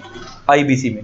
लेकिन एलएलपी के भी कुछ प्रोविजन अभी एलएलपी एक्ट में भी है, एलएलपी में भी वाइंडिंग अप के कुछ प्रोविजन एलएलपी एक्ट में भी है, मगर एलएलपी एक्ट की बात ही नहीं कर रहा मैं यहाँ पे, मेन मेरा फोकस ही नहीं, इसलिए मैं जिक्र नहीं कर रहा। लेकिन मोटा मोटा ये समझो कि एलएलपी एक्ट के भी वाइंडिंग अप और डिसोल्यूशन के प्रोविजन कहां गए हैं? आईबीसी में। नेक्स्ट एक और चीज पढ़ते हैं। इंडिया में एक एक्ट होता था, अब हम रीजन 4 बात करते हैं। अब ये जो हम बात कर रहे हैं इंडिविजुअल्स और पार्टनरशिप फर्म के पॉइंट ऑफ व्यू से कर रहे हैं, इंडिविजुअल्स और पार्टनरशिप फर्म्स के पॉइंट ऑफ व्यू से बात कर रहे हैं, पार्टनरशिप फर्म्स के पॉइंट ऑफ व्यू से बात कर रहे हैं। इंडिविजुअल्स और पार्टनरशिप फर्म्स को डिसॉल्व करवाने के लिए इंडिया में एक्ट होते थे कौन कौन से? एक तो पार्टनरशिप एक्ट 1932, ये तो आपको पता ही है, ये तो आज भी है, खत्म नहीं हुआ। एक एक्ट होता था इंडिया के अंदर presidency town insolvency act, presidency town insolvency act 1909, और एक होता था provincial insolvency act 1920, insolvency act 1920। ये एक्ट होते थे। अच्छा, जब इंडिविजुअल्स और पार्टनरशिप फर्म्स को अगर इंसॉल्वेंट डिक्लेयर कराना होता था तो ये वाले एक्ट में होते थे। अगर इंडिविजुअल्स और पार्टनरशिप फर्म्स को अगर इंसॉल्वेंट डिक्लेयर करवाना होता था तो वो इन एक्ट से होते थे पहले। अच्छा, प्रेसिडेंसी टाउन और प्रोविंशियल इंसॉल्वेंसी में फर्क क्या है? देखो, दो शब्द होते हैं, एक होता है प्रेसिडेंशियल टाउन्स, एक होते हैं प्रोविंसेस। इनमें फर्क क्या होता है पहले ये समझ लो, इनमें क्या फर्क होता है पहले ये समझना बहुत जरूरी है। मैं सब गाइस पढ़ते हैं ध्यान से, बड़े ध्यान से सुनना। अब स्टार्ट कर रहे हैं इसको बुक से, और बहुत सारी नई नई बातें भी सीखने को मिलेंगी आपको। क्या बोलता है? अच्छा, पहले तो एक चीज और कि अगर तुमसे पूछे कि एप्लीकेबिलिटी ऑफ द एक्ट, तो मैं स्टार्ट करने से पहले इस एक्ट की एप्लीकेबिलिटी क्या है, तो इस पहले क्या होता था और अब क्या होता है? पहले ये था it extends to whole of India but some provisions were not applicable to Jammu and Kashmir। पहले ऐसा होता था जम्मू एंड कश्मीर पे नहीं लगते थे। मतलब देखो, तुमने ना कई तरीके के लॉ पढ़े होंगे, तुमने कभी ऐसे सुना होगा कि पहले ऐसा होता था कि कोई लॉ पूरे इंडिया पे लगता था लेकिन जम्मू एंड कश्मीर को छोड़ के। ये जो आईबीसी आया तो ये पूरे इंडिया पे लग रहा था, जम्मू एंड कश्मीर पे भी लग रहा था, लेकिन इसके कुछ प्रोविजन नहीं लग रहे थे। लेकिन जब आर्टिकल 370 अबॉलिश हुआ, आपको पता ना भारत का जो आर्टिकल 370 है, भारत संविधान का, कॉन्स्टिट्यूशन ऑफ इंडिया का जो आर्टिकल 370 है, और ये आर्टिकल 370 क्या करता था, जम्मू एंड कश्मीर को स्पेशल स्टेटस देता था। और जम्मू एंड कश्मीर को क्या देता था, स्पेशल स्टेटस देता था। लेकिन आपको पता है बीजेपी की सरकार में इसको हटवा दिया गया। जम्मू एंड कश्मीर को क्या देता था, स्पेशल स्टेटस देता था, लेकिन आपको पता है जब बीजेपी की सरकार आई तो इसमें हटा दिया गया इसको। तो उसकी वजह से आज की डेट के अंदर इस एक्ट की जो एप्लीकेबिलिटी है, तो अब ये नहीं होता। अब आज के डेट में सीधी सी भाषा में अगर तुमसे कोई पूछे तो it extends to whole of India including J&K। तो आज की डेट में जो ये आईबीसी है वो पूरा का पूरा लगता है इंक्लूडिंग J&K। जो पहले इसके कुछ प्रोविजंस जम्मू एंड कश्मीर पे नहीं लगते थे, अब लगते हैं। अब मतलब लेते हैं कि पूरा का पूरा ही जम्मू एंड कश्मीर पे भी लगता है, मतलब पूरे इंडिया पे लगता है, पूरे इंडिया पे लगता है। एक तो एप्लीकेबिलिटी की बात हो गई कि ये कहां लगता है। अब ये किन किन लोगों पे लगता है, किन किन लोगों पे लगने का मतलब है कि कौन कौन से लोग आईबीसी के अंदर आकर अपना केस को रिजॉल्व करवा सकते हैं। मान लो कोई इंडिविजुअल है ना, मान लो कोई इंडिविजुअल है, उसको अपनी बैंकरप्सी करवानी है, या मान लो कोई कंपनी है उसको अपनी वाइंडिंग अप करवानी है वॉलंटरली, या कोई एलएलपी है। तो ये किन किन पे लगता है, कौन कौन लोग इस एक्ट के अंदर आ सकते हैं, जरा उनके बारे में पढ़ेंगे, जरा ध्यान से देखना। अच्छा, किसी को खाली रिकवरी करनी है, मान लो कोई क्रेडिटर है, उसने कर्जा ले रखा, उसने किसी को कर्जा दे रखा है डेटर को, डेटर पैसे नहीं दे रहा, अब उसको रिकवरी करनी है, तो वो रिकवरी के लिए भी इस एक्ट में केस कर सकता है। अब जरा देखना पड़े ध्यान से क्या बोलता है। The insolvency and bankruptcy code, the insolvency and bankruptcy code 2016 receive the assent of president on 28 May 2016, ये तो आपको पता ही है। And it is a consolidated legislation. अब तुम्हारे को शब्द समझ आता होगा, consolidated legislation. Legislation means law. क्या ये जो आईबीसी है, क्या ये अकेला लॉ है, एक को हटा करने आया है, कई सारे लॉ को जोड़ के बना है, कई सारे लॉ को जोड़ के बना है, इसलिए में से क्या बोलते हैं, कंसोलिडेटेड लेजिस्लेशन। मैंने तुम्हारे को बताया था कोड का मतलब ही क्या होता है, consolidated law. And as per section 2, इस एक्ट का जो सेक्शन 2 है वो क्या बोलता है, the provision of this code shall apply to. अब इसका मतलब क्या कि इस एक्ट के प्रोविजन किस किस पे लगेंगे। एक तो एनी कंपनी जो कि कहां बनी है, कंपनी एक्ट 2013 में, और under any previous company law. Any previous company law का मतलब क्या हो गया, example companies act 1956, example companies act 1913 etcetera. मतलब इससे पहले के जितने भी थे। मतलब ये एक्ट कहां कहां लग रहा है, कह रहा है उन कंपनियों पे लग रहा है जो कंपनियां या तो कंपनी एक्ट 2013 में बनी है या पहले वाले कंपनी लॉ में बनी थी। अब जैसे एग्जांपल लेके बात करें रिलायंस और टाटा, ये कोई आज की कंपनी है, ये कंपनी एक्ट 2013 में बनी है, ये तो पहले की बनी हुई है, पुराने जमाने से चलती आ रही है। तो वो कंपनी एक्ट 1956 में बनी होंगी, और कुछ तो ऐसी भी होंगी जो कंपनी एक्ट 1913 में बनी होंगी, या कुछ उससे पहले वाले में बनी होंगी। तो वो सारी कंपनियां भी इंडिया में एग्जिस्ट करती हैं। तो इसका मतलब ये नहीं है कि जो कंपनी 2013 वाले कंपनी एक्ट में बनी है खाली उन्हीं के ऊपर एक्ट लगेगा, जो पहले से बन चुकी है उनके ऊपर भी लगेगा, जो इंडियन कंपनी एक्ट में बनी है। तो उन पे लगने का मतलब क्या है कि वो कंपनियां अगर अपनी वाइंडिंग अप करवाना चाहती हैं तो वो इस एक्ट के अकॉर्डिंग करवा सकती हैं, या वो कंपनी अपना रिवाइवल करवाना चाहती हैं, वो डूब रही हैं और अपना रिवाइवल कराना चाहती हैं, तो इस एक्ट के अकॉर्डिंग करवा सकती हैं, उनके ऊपर ये लॉ लगता है। और किसके ऊपर लगता है, any other company governed by any special act. अच्छा, वो कंपनियां जो अपने एक्ट से चल रही हैं, एग्जांपल लेके बात करें तो टेलीकॉम कंपनी, बैंक, अगर एग्जांपल लेके बात करें तो अगर मैं तुम्हारा इसका बेस्ट एग्जांपल दूं, इलेक्ट्रिसिटी कंपनीज। अच्छा, इलेक्ट्रिसिटी कंपनीज का खुद का एक्ट है इंडिया में, इलेक्ट्रिसिटी एक्ट होते हैं इंडिया में, इलेक्ट्रिसिटी कंपनीज हो गई, है ना। अच्छा, इसके अलावा अगर मैं बात करूं तो कोई भी ऐसी कंपनी जो अपने एक्ट से चल रही है, एग्जांपल तुम्हारा आईसीआई हो गया, आईसीएसआई हो गया, ये सब क्या स्टैट्यूटरी कॉर्पोरेशंस हैं। टेलीकॉम कंपनीज, अच्छा टेलीकॉम कंपनीज के इंडिया में अपने लॉ हैं और उनकी अपनी रेगुलेटरी बॉडी है, आपको पता होगा telecom regulatory authority of India. तो ये एटसेट्रा, तो उन पे भी लगेगा। कह रहा है तो जो कंपनियां खुद के एक्ट से चल रही हैं, जिनका खुद का एक्ट है, जैसे आईसीआई है, आईसीएसआई है, आईसीएमआई है, इनका खुद का एक्ट है, ये स्टैट्यूटरी बॉडीज हैं, इनके खुद के एक्ट हैं, तो ये उनके ऊपर भी लगेगा जिनके खुद के एक्ट हैं। लेकिन इसमें एक चीज लिखी है, except in so far as the said provisions are inconsistent with the provision of the special act. इसका मतलब ये है कि अगर नॉर्मली तो हमारा लॉ उन कंपनियों पे भी लगेगा जो अपने एक्ट से बनी है, लेकिन अगर उनके लॉ में और हमारे लॉ में, इंसॉल्वेंसी बैंकरप्सी कोड में कंफ्लिक्ट होगा तो उनका वाला लॉ प्रिवेल करेगा, मतलब उनके लॉ की बात मानी जाएगी, हमारे इस आईबीसी की बात नहीं मानी जाएगी। इसका मतलब यह हो गया कि आईबीसी उन कंपनीज पे तो लगेगा ही लगेगा जो कंपनी एक्ट में बनी है, वो तो पहले पॉइंट में कवर हो गया, प्लस इसके अलावा उन कंपनीज पे भी लगेगा जो स्पेशल एक्ट से बनी है, मतलब जिनका खुद का एक्ट है, जैसे इंडिया में एग्जांपल बड़ी सारी कंपनियां हैं, एलआईसी हो गई, life insurance corporation of India, है ना, अपने एक्ट से बनी है, तो ये सब इनके अपने एक्ट से बनी है। तो आपको एलआईसी का आपको पता खुद का एक्ट है।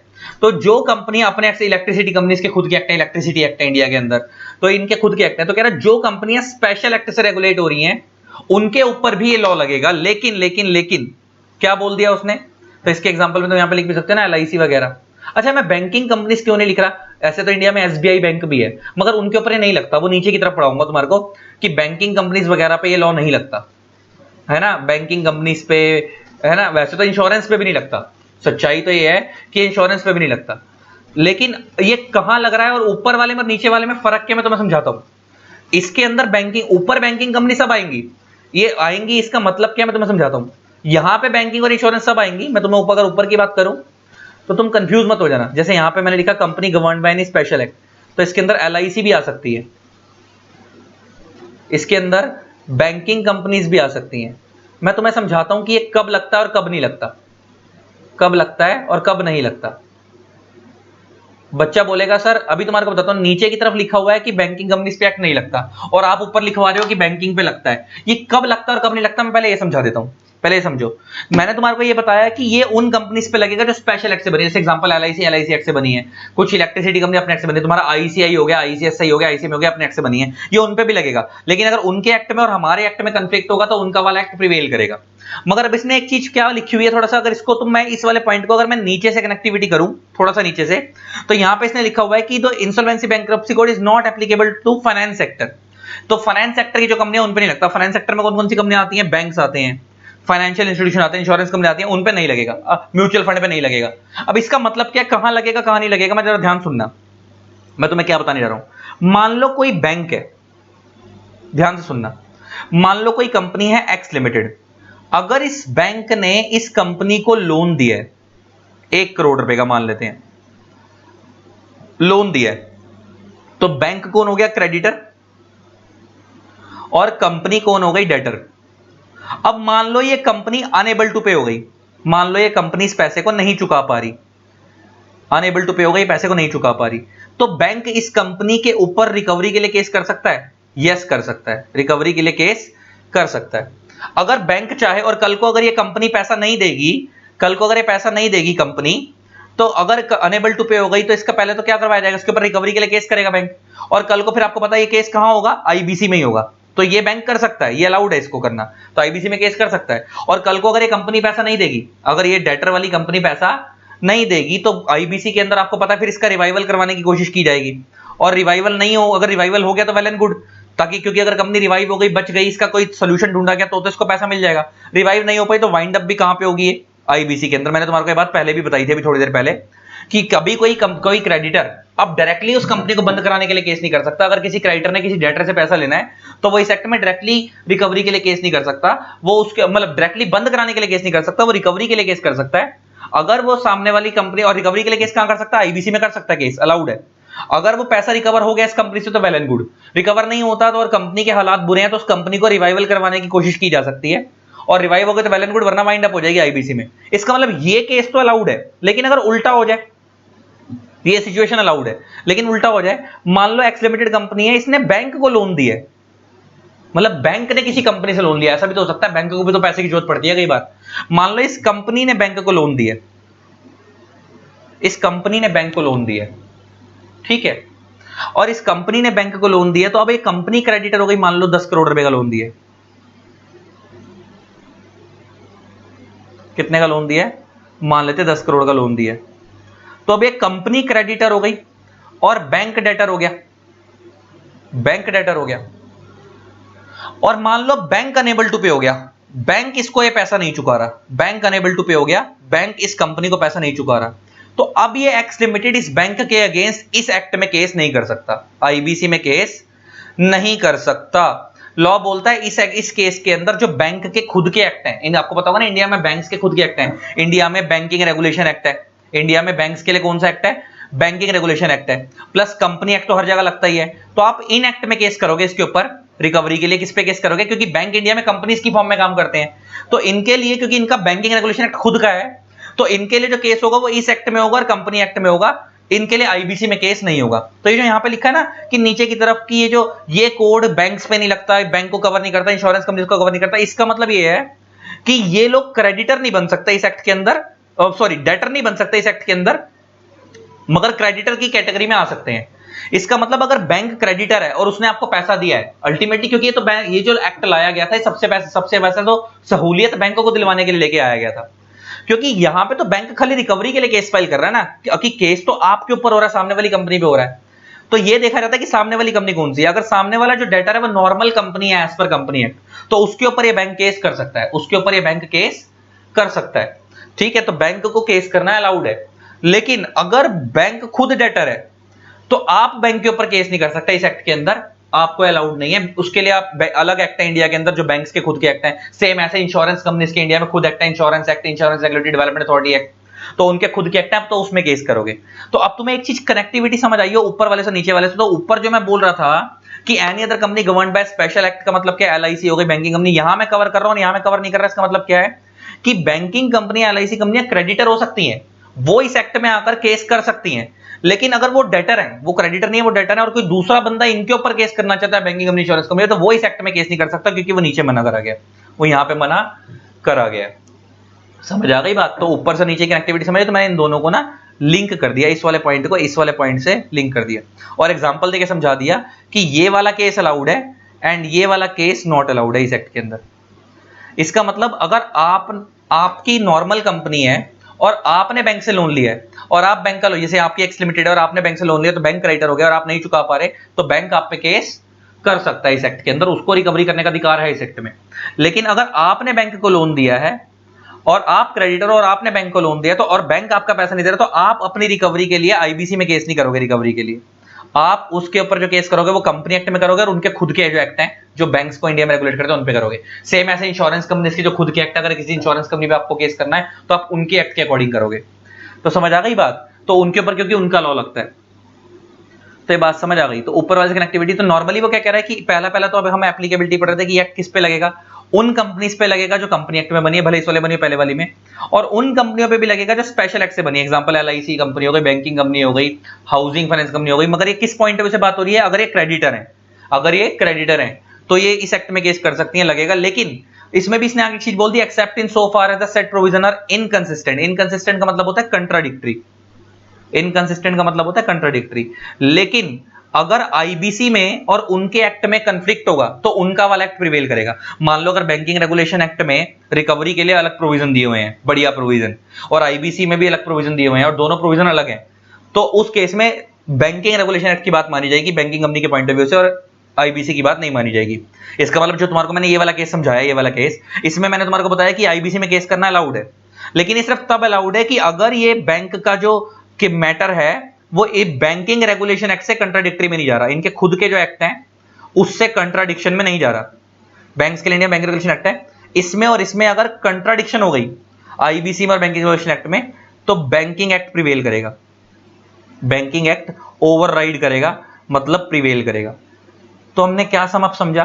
क्योंकि बहुत सारे टीचर ना इसको गलत समझाते हैं पैराग्राफ को, और बहुत सारे बच्चे भी गलत समझ लेते हैं, इसलिए मैं इस पे इतना फोकस कर रहा हूं सेकंड पॉइंट पे, कि हमारा एक्ट कंपनी एक्ट में जो कंपनी बनी उन पे लगेगा, उन कंपनियों पे भी लगेगा जो स्पेशल एक्ट में बनी है। लेकिन अगर उनके एक्ट में और आईबीसी में कंफ्लिक्ट हो गया तो उनका वाला एक्ट प्रिवेल करेगा। उसलिए क्या ना, एक्सेप्ट नॉर्मली लगेगा, लेकिन except in so far as the set provision are inconsistent with the provision of such special act. Special act मतलब उनका एक्ट, बैंक जैसे example banking regulation act, insurance act. तो अगर हमारे एक्ट के प्रोविजन, हमारा एक्ट मतलब आईबीसी के प्रोविजन अगर उनके एक्ट से कंफ्लिक्ट में जाते हैं तो उनका वाला एक्ट प्रिवेल करेगा, उसकी एक्ट की बात मानी जाएगी कम, और आईबीसी की बात नहीं मानी जाएगी। लेकिन ये किस पॉइंट ऑफ व्यू से बात हो रही है कि जब बैंक क्रेडिटर है और अपना पैसा रिकवर करना चाहता है, लेकिन अगर बैंक डेटर है और क्रेडिटर कोई नॉर्मल बंदा है, नॉर्मल कंपनी है, वो तो केस ही नहीं कर सकती इस एक्ट के अंदर बैंक के अगेंस्ट, क्योंकि बैंकों के ऊपर, ये बैंक्स के ऊपर और फाइनेंस सेक्टर वाली कंपनीज के ऊपर ये एक्ट नहीं लगता, उनके लिए उनके खुद के एक्ट लगेंगे। लेकिन इसकी भी कुछ एक्सेप्शंस है, आगे और देखेंगे। नेक्स्ट आता है आगे और किस किस पे लगता है एक्ट, अब आगे देखते हैं। Any LLP limited liability partnership incorporated under the limited liability partnership act, तो एलएलपी पे भी लगेगा। मैंने तुम्हारे को बताया ना, एलएलपी पे भी एक्ट लगता है। अगर एलएलपी को अपनी वाइंडिंग अप करवानी है या एलएलपी को अपना रिवाइवल करवाना है तो वो भी इस एक्ट में आ सकती है ना। Such other body corporate incorporated under any law for the time being in force as the central government by notification this, by notification special in this behalf. मतलब ये कुछ भी नहीं है, मतलब सेंट्रल गवर्नमेंट की पावर है कि आने वाले टाइम पे अगर वो किसी और बॉडी कॉर्पोरेट को, बॉडी कॉर्पोरेट का मतलब क्या होता है, जिसकी सेपरेट लीगल एंटिटी होती है, जैसे कंपनीज की सेपरेट लीगल एंटिटी होती है, जो वो कंपनी है जो स्पेशल एक्ट से बनी है उनकी भी सेपरेट लीगल एंटिटी होती है, एलएलपी की भी सेपरेट लीगल एंटिटी होती है। तो इन तीनों की सेपरेट लीगल एंटिटी है, इन तीनों की क्या है, सेपरेट लीगल एंटिटी है, मतलब इनकी खुद की पहचान है, इनकी खुद की क्या है, पहचान है। मतलब ये अपने नाम से केस कर सकती हैं, अपने नाम से प्रॉपर्टी एक्वायर कर सकती हैं, सब कुछ कर सकती हैं। कह रहा अभी तो सिर्फ 3 कवर करी हैं, आने वाले टाइम पे अगर सेंट्रल गवर्नमेंट किसी और बॉडी कॉर्पोरेट को भी कवर करना चाहे इस लिस्ट के अंदर तो कवर कर सकती है, सेंट्रल गवर्नमेंट के पास पावर है। ठीक है, नेक्स्ट क्या बोलता है, personal guarantors to corporate debtors. अच्छा, कॉर्पोरेट डेटर कौन है, डेटर कौन होता है, जिसने पैसा लिया है, that corporate which has borrowed the loan. Corporate debtor means that, simply भाषा में लिखवाऊं तो that corporate which has borrowed the money from the creditor, borrowed the money from creditor, which has borrowed money from the creditor। तो corporate debtor वो हो गया from the creditor. जब कोई बंदा डेटर से, क्रेडिटर से लोन लेता है तो आप डेटर हो गए और वो क्रेडिटर हो गई, देने वाली कंपनी क्रेडिटर और लेने वाला डेटर।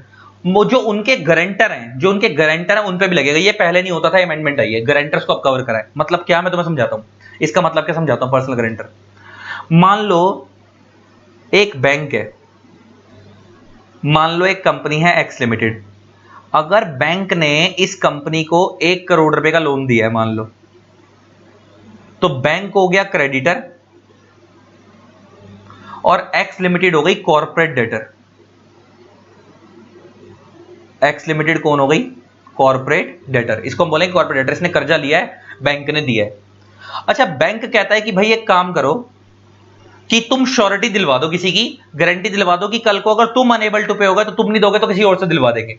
तो एक्स लिमिटेड ने क्या करा, एक्स लिमिटेड ने क्या करा, किसी मिस्टर ए को बोला कि तुम मेरे बिहाफ पे क्या दे दो, पर्सनल गारंटी दे दो, मेरे बिहाफ पे क्या दे दो, पर्सनल गारंटी दे दो कि अगर कल को मैं नहीं चुका पाई, कल को अगर मैं नहीं चुका पाई तो तुम चुका दोगे।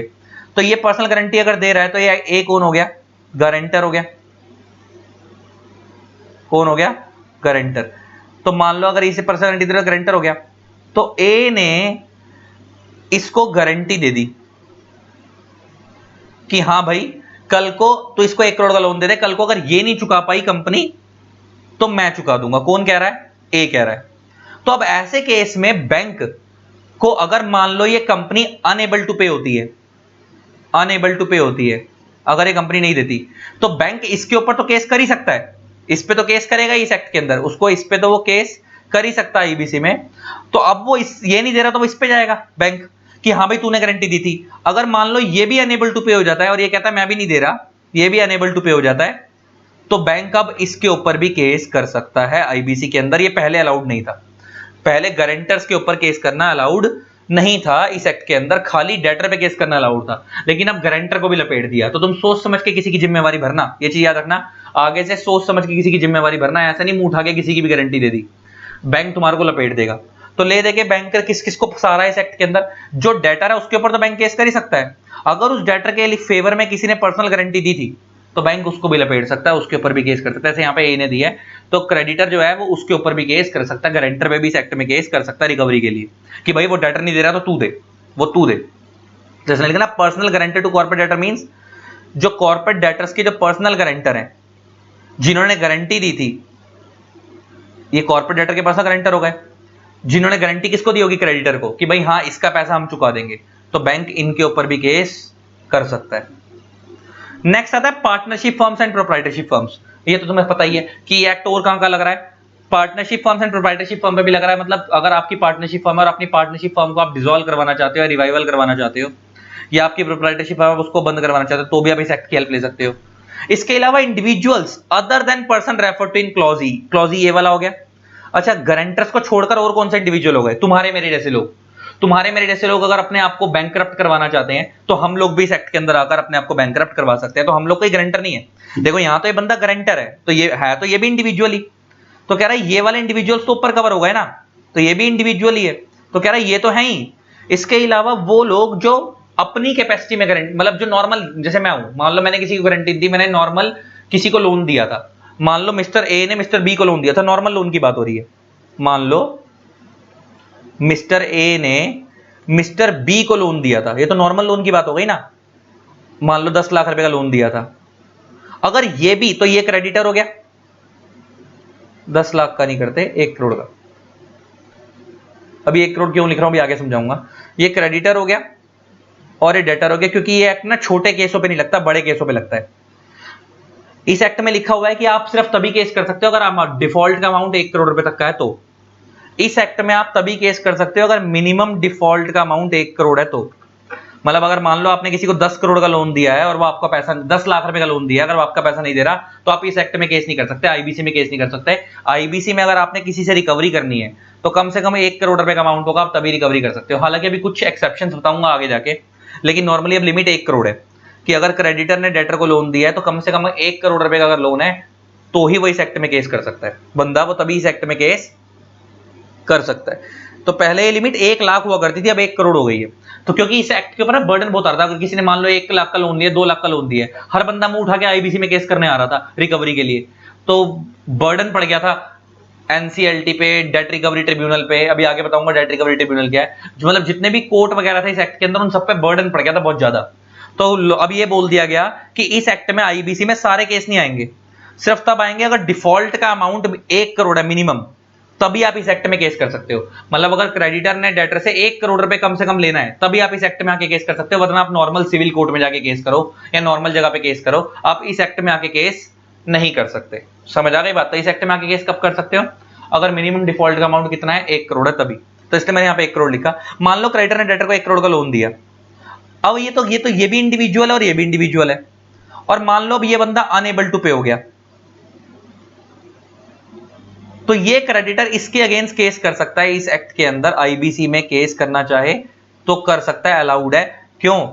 क्योंकि इंडिविजुअल्स भी कवर हैं। अच्छा, other than person referred in clause ई क्यों बोला? क्योंकि ई में तो वो गारंटर्स की बात हो रही थी, वो ऊपर वाला केस था जिन्होंने गारंटी दी है। इनसे तो रिकवरी हो ही सकती है, लेकिन नॉर्मल इंडिविजुअल, ये कोई गारंटर थोड़ी है, तो नॉर्मल डेटर है, इससे भी रिकवरी हो सकती है। ये लोग इस पे भी केस कर सकते हैं।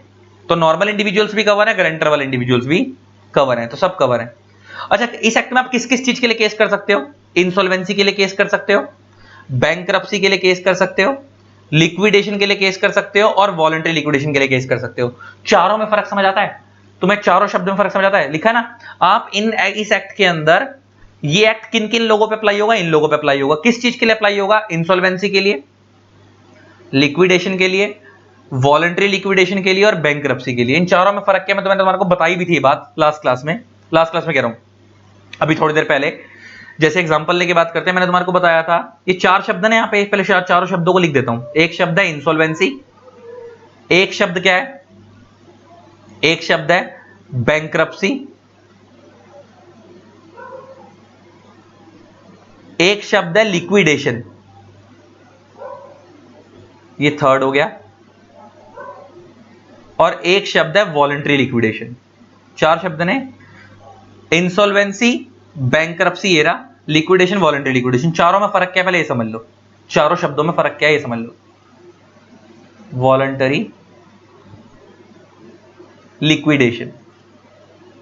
अच्छा, मैंने तुम्हारे को बताया था इंसॉल्वेंसी का मतलब क्या है, जब कोई कंपनी अनेबल टू पे हो जाती है और उसकी लायबिलिटी एसेट से एक्सीड कर जाती है। और मैं तुम्हें बताया था इंसॉल्वेंसी शब्द किसके लिए यूज हो रहा है यहां पे?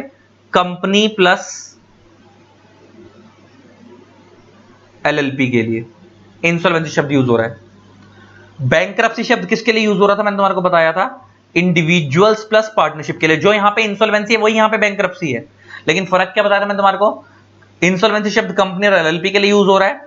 हालांकि मैंने तुम्हारे को यह भी बताया था अभी थोड़ी देर पहले कि इंसॉल्वेंसी और बैंकरप्सी में फर्क होता है, वो भी आगे जाके पढ़ेंगे जनरल डिक्शनरी मीनिंग में क्या फर्क होता है, लेकिन इस लॉ में दोनों बराबर है। बस फर्क यह है कि इंसॉल्वेंसी शब्द इस लॉ में कंपनी और एलएलपी के लिए यूज होगा, और बैंकरप्सी शब्द इस लॉ के अंदर इंडिविजुअल प्लस पार्टनरशिप फर्म के लिए यूज होगा। अच्छा, फिर तीसरी आती है पहले इसको समझाया तो voluntary liquidation means voluntary winding up. ये तो मैंने तुम्हारे को बताया ही था कि इसका सेक्शन क्या है 59। ये तुम्हारे को मैंने भी थोड़ी देर पहले बताया था कि पहले कंपनी एक्ट में 2 तरीके की वाइंडिंग अप होती थी, एक होती थी वॉलंटरी, एक होती थी कंपलसरी। कंपलसरी वाइंडिंग अप तो आज भी कंपनी एक्ट में, लेकिन वॉलंटरी वाइंडिंग अप के प्रोविजन कहां पे आ गए हैं? आईबीसी के अंदर आ गए, तो उसकी बात कर रहा है। तो ये तो कंपनी के पॉइंट ऑफ व्यू से बात हो गई। अच्छा, लिक्विडेशन का मतलब क्या है? ये वो वाला केस है कि अगर कोई कंपनी अनएबल टू पे हो जाती है तो मैंने तुम्हारे को बताया था पहले उसको रिवाइवल करवाने की कोशिश की जाएगी, रिवाइवल करवाने की कोशिश की जाएगी। रिवाइवल हो गई तो वेल एंड गुड, बट अगर रिवाइव नहीं हो पाई तो उसे क्या करवाया जाएगा? इसी एक्ट के अंदर लिक्विडेशन कराया जाएगा। तो मैंने तुम्हारे को बताया भी था कि ये अब 3 तरीके की वाइंडिंग अप होती हैं। स्टार्टिंग में बताया था 3 तरीके की वाइंडिंग अप होती है। कहां है वो? थोड़ा ऊपर चलते हैं। बताया था 3 तरीके की डिसोल्यूशन होती हैं। एक कौन सी वाली? 3 तरीके की वाइंडिंग अप होती है। एक तो मैंने बताया था वॉलंटरी वाली, जो अब आईबीसी से गवर्न होती है। कंपल्सरी वाली आज भी गवर्न बाय कंपनी एक्ट है। और तीसरी कैटेगरी वो जो पहले रिवाइव हो गई, रिवाइव होगी कहां पे? रिवाइव करवाने की कोशिश की जाएगी आईबीसी में। अगर रिवाइव हो गई तो वेल एंड गुड, रिवाइव नहीं होगी तो उसको वाइंड अप करवा दिया जाएगा आईबीसी में। तो ये वो वाली वाइंडिंग अप की बात हो रही है। इसका मतलब है कौन सी वाली वाइंडिंग अप की बात हो रही है? नीचे जो लिक्विडेशन शब्द आ रहा था, ये इस वाली वाइंडिंग अप की बात हो रही है कि पहले रिवाइव करवाने की कोशिश की जाएगी, रिवाइव हो गई तो वेल एंड गुड, वरना बंद कराया जाएगा इस एक्ट के अंदर। तो चारों शब्दों फर्क समझ आ गया? अच्छा, इंसॉल्वेंसी का मतलब क्या है? जब हम किसी कंपनी को इस एक्ट में बंद करवा रहे हैं तो उसको पहले वाइंड अप करवाएंगे, उसके बाद डिसॉल्व करवाएंगे। तो यहां पे तो अभी इस प्रोसेस में तो खाली वो वाइंड अप हो रही है। जब वो डिसॉल्व होगी तो उसे क्या बोलेंगे कि वो इंसॉल्वेंट हो गई, खत्म हो गई, कंगली हो गई। और सेम यहां पे बैंक्रप्सी के लिए भी यही बोलेंगे, मगर बैंक्रप्सी शब्द इंडिविजुअल और पार्टनरशिप फर्म के लिए यूज होगा और इंसॉल्वेंसी शब्द कंपनी और एलएलपी के लिए यूज होगा। और वॉलंटरी लिक्विडेशन क्या है? एक प्रोसेस है जहां पे एसेट्स सोल्ड ऑफ होते हैं, लायबिलिटीज पेड ऑफ होती हैं। जब ये assets sold off, liabilities paid of हो जाएंगी और सब कुछ हो जाएगा तो उसी के बाद वो कंपनी क्या कहलाएगी? इंसॉल्वेंट कहलाएगी, खत्म हो गई, सब कुछ हो गया। और उसके बाद डिसॉल्व करवा दी जाएगी। ठीक है। और लिक्विडेशन में क्या फर्क है कि यहां पे पहले इस कंपनी को रिवाइव, वॉलंटरी लिक्विडेशन और लिक्विडेशन में क्या फर्क है कि यहां पे इसको पहले रिवाइव करवाने की कोशिश की जा रही है, रिवाइव हो गए तो वेल एंड गुड, वरना उसको बंद करवाया जाएगा। तो ये उस लिक्विडेशन की बात हो रही है। और इस वाले में आपकी कंपनी बिल्कुल ओके है, लेकिन खाली बंद कराने है वो। और अगर फ्रॉड करा है तो फिर आपको पता है कंपलसरी वाइंडिंग अप होती है, वो तो कंपनी एक्ट के अकॉर्डिंग होती है। और बैंक्रप्सी शब्द कब यूज होगा? अगर कोई इंडिविजुअल वाला बंदा अपने आप को इंसॉल्वेंट डिक्लेयर करवाने आ रहा है, अपने आप को कंगला डिक्लेयर करवाने आ रहा है, या किसी इंडिविजुअल के अगेंस्ट केस हो रहा है, उसके एसेट लायबिलिटी बिकवाई जा रही है, किसी पार्टनरशिप फर्म की बिकवाई जा रही है, तो हम वर्ड क्या यूज करेंगे? बैंक्रप्सी। और किसी कंपनी को जब कंगला डिक्लेयर करके बंद करवाया जाएगा, कंगला, इंसॉल्वेंट का मतलब कंगला होता है, तो कंपनी और एलएलपी के केस में तो वर्ड यूज होगा इंसॉल्वेंट। अच्छा, इंसॉल्वेंसी और लिक्विडेशन में क्या फर्क है? लिक्विडेशन के अंदर asset sold for, liabilities paid of हो रही है। जब सब कुछ हो जाएगा और एसेट और लायबिलिटी एसेट से ज्यादा होगी तो हम बोलेंगे कि कंपनी कंगली हो गई, कंपनी क्या हो गई? इंसॉल्वेंट हो गई। और जब वो इंसॉल्वेंट हो गई तो उसके बाद क्या होगा? कोर्ट से ऑर्डर लेके उसे डिसॉल्व करवा दिया जाएगा। तो इन चारों शब्दों में फर्क क्या होता है मैंने समझा दिया। ठीक है जी, और आगे बढ़ते हैं, और आगे बढ़ते हैं। सबको साफ कर दूं यहां से? ठीक है, थोड़ा साफ साफ साफ साफ हो जाए, थोड़ा ज्यादा गुचड़ गुचड़ हो गया। अब कुछ नोट्स डाले हुए हैं मैंने, नोट 1, नोट 2, नोट 3। ये क्या है समझते हैं ध्यान से। थोड़ा से साफ साफ साफ साफ कर दिया ताकि थोड़ा सुथरा सुथरा साफ सुथरा लगे। नोट 1 क्या कहता है देखना बड़े ध्यान से। It may be noted that as per section 238 of this code, मतलब इस एक्ट का सेक्शन 238 कहता है this code has overriding effect over other law. मतलब अगर इस एक्ट का किसी भी एक्ट से कंफ्लिक्ट होगा तो ये एक्ट प्रिवेल करेगा। लेकिन इसकी एक एक्सेप्शन है, ये वाला पॉइंट, सेकंड वाला पॉइंट। अगर वो किसी स्पेशल एक्ट से प्रिवेल करेगा तो स्पेशल एक्ट प्रिवेल करेगा। लेकिन नॉर्मली जैसे अगर मान लो आईबीसी, अगर आईबीसी और कंपनी एक्ट में कोई कंफ्लिक्ट होता है, मान लो कंपनी एक्ट में रिकवरी के कोई और प्रोविजन है और आईबीसी में रिकवरी के कोई और प्रोविजन है, आईबीसी और कंपनी एक्ट में अगर कंफ्लिक्ट होता है तो कौन सा एक्ट प्रिवेल करेगा? तो आईबीसी प्रिवेल करेगा। तो ये प्रिवेल करेगा क्योंकि कंपनी एक्ट एक जनरल लॉ है ना, company act is not a specific law. अच्छा, सेम अगर आईबीसी और एलएलपी एक्ट में कंफ्लिक्ट होगा, इनमें कंफ्लिक्ट होगा कोई किसी चीज को लेकर, तो भी कौन प्रिवेल करेगा? आईबीसी प्रिवेल करेगा, क्योंकि ये तो जनरल लॉज हैं। लेकिन अगर आईबीसी और एलआईसी एक्ट में कंफ्लिक्ट करेगा, आईबीसी 2016 और एलआईसी एक्ट में कंफ्लिक्ट होगा तो एलआईसी एक्ट प्रिवेल करेगा। इसका रीजन क्या है? ये वाली जो बात निकल के आई वो ये वाली जो बात निकल के आई वो इस पॉइंट से निकल के आई थी कि ये इंसॉल्वेंसी बैंक्रप्सी कोड हर कंपनी में लगेगा, स्पेशल एक्ट से बनी है, लेकिन अगर उनके एक्ट में और आईबीसी एक्ट में कंफ्लिक्ट होगा तो उनका स्पेशल एक्ट प्रिवेल करेगा। तो एलआईसी के लिए तो ये स्पेशल एक्ट है उनका, तो ये प्रिवेल करेगा। लेकिन कंपनी एक्ट जो है, क्या वो कोई स्पेशल एक्ट है सबके लिए? अच्छा, कंपनी एक्ट रिलायंस पे भी लग रहा है, टाटा पे भी लग रहा है, हर तरीके की कंपनी पे लग रहा है। तो company act is a general law, not special law. तो कंपनी एक्ट क्या है? जनरल लॉ है for companies, general law for companies है। ये रिलायंस पे भी लगेगा, ये टाटा पे भी लगेगा, ये इन्फोसिस पे भी लगेगा, विप्रो पे भी लगेगा, हर कंपनी पे लगेगा। लेकिन एलआईसी एक्ट ओनली एनआईसी पे लगेगा, तो ये स्पेशल लॉ है। LIC act is a special law. तो अगर आईबीसी एक्ट की टक्कर किसी स्पेशल लॉ से होती है तो उस केस में तो स्पेशल लॉ प्रिवेल करेगा। लेकिन अगर आईबीसी एक्ट की टक्कर किसी जनरल लॉ से होती है तो आईबीसी एक्ट प्रिवेल करेगा, तो आईबीसी एक्ट प्रिवेल करेगा। अच्छा, ये वाली बात कि आईबीसी प्रिवेल करेगा वो यहां लिखी हुई है 238 में। सेक्शन 238 ये बोलता है कि अगर आईबीसी एक्ट का ओवरराइडिंग इफेक्ट है, ओवरराइडिंग एक्ट मींस प्रिवेल करेगा ओवर अदर लॉज। इसका अगर आईबीसी का किसी एक्ट दूसरे एक्ट से टक्कर होती है तो आईबीसी एक्ट प्रिवेल करेगा। लेकिन अगर आईबीसी की किसी स्पेशल एक्ट से टक्कर होती है तो उनका वाला स्पेशल एक्ट प्रिवेल करेगा। और स्पेशल एक्ट क्योंकि समझ आ गया कि ये देखो, company act is a general law, वो हर तरह की कंपनी में लग रहा है, रिलायंस पे, टाटा पे, इन्फोसिस पे, विप्रो पे, तो जनरल लॉ है ये। सिर्फ ऐसा नहीं कि कंपनी लॉ खाली रिलायंस के लिए बना है, टाटा के लिए बना है। लेकिन एलआईसी एक्ट तो खाली एलआईसी के लिए बना है, तो इसलिए LIC is a special law. लेकिन company act is a general law. तो अगर आईबीसी का किसी जनरल लॉ से कंफ्लिक्ट होगा तो कौन प्रिवेल करेगा? आईबीसी प्रिवेल करेगा।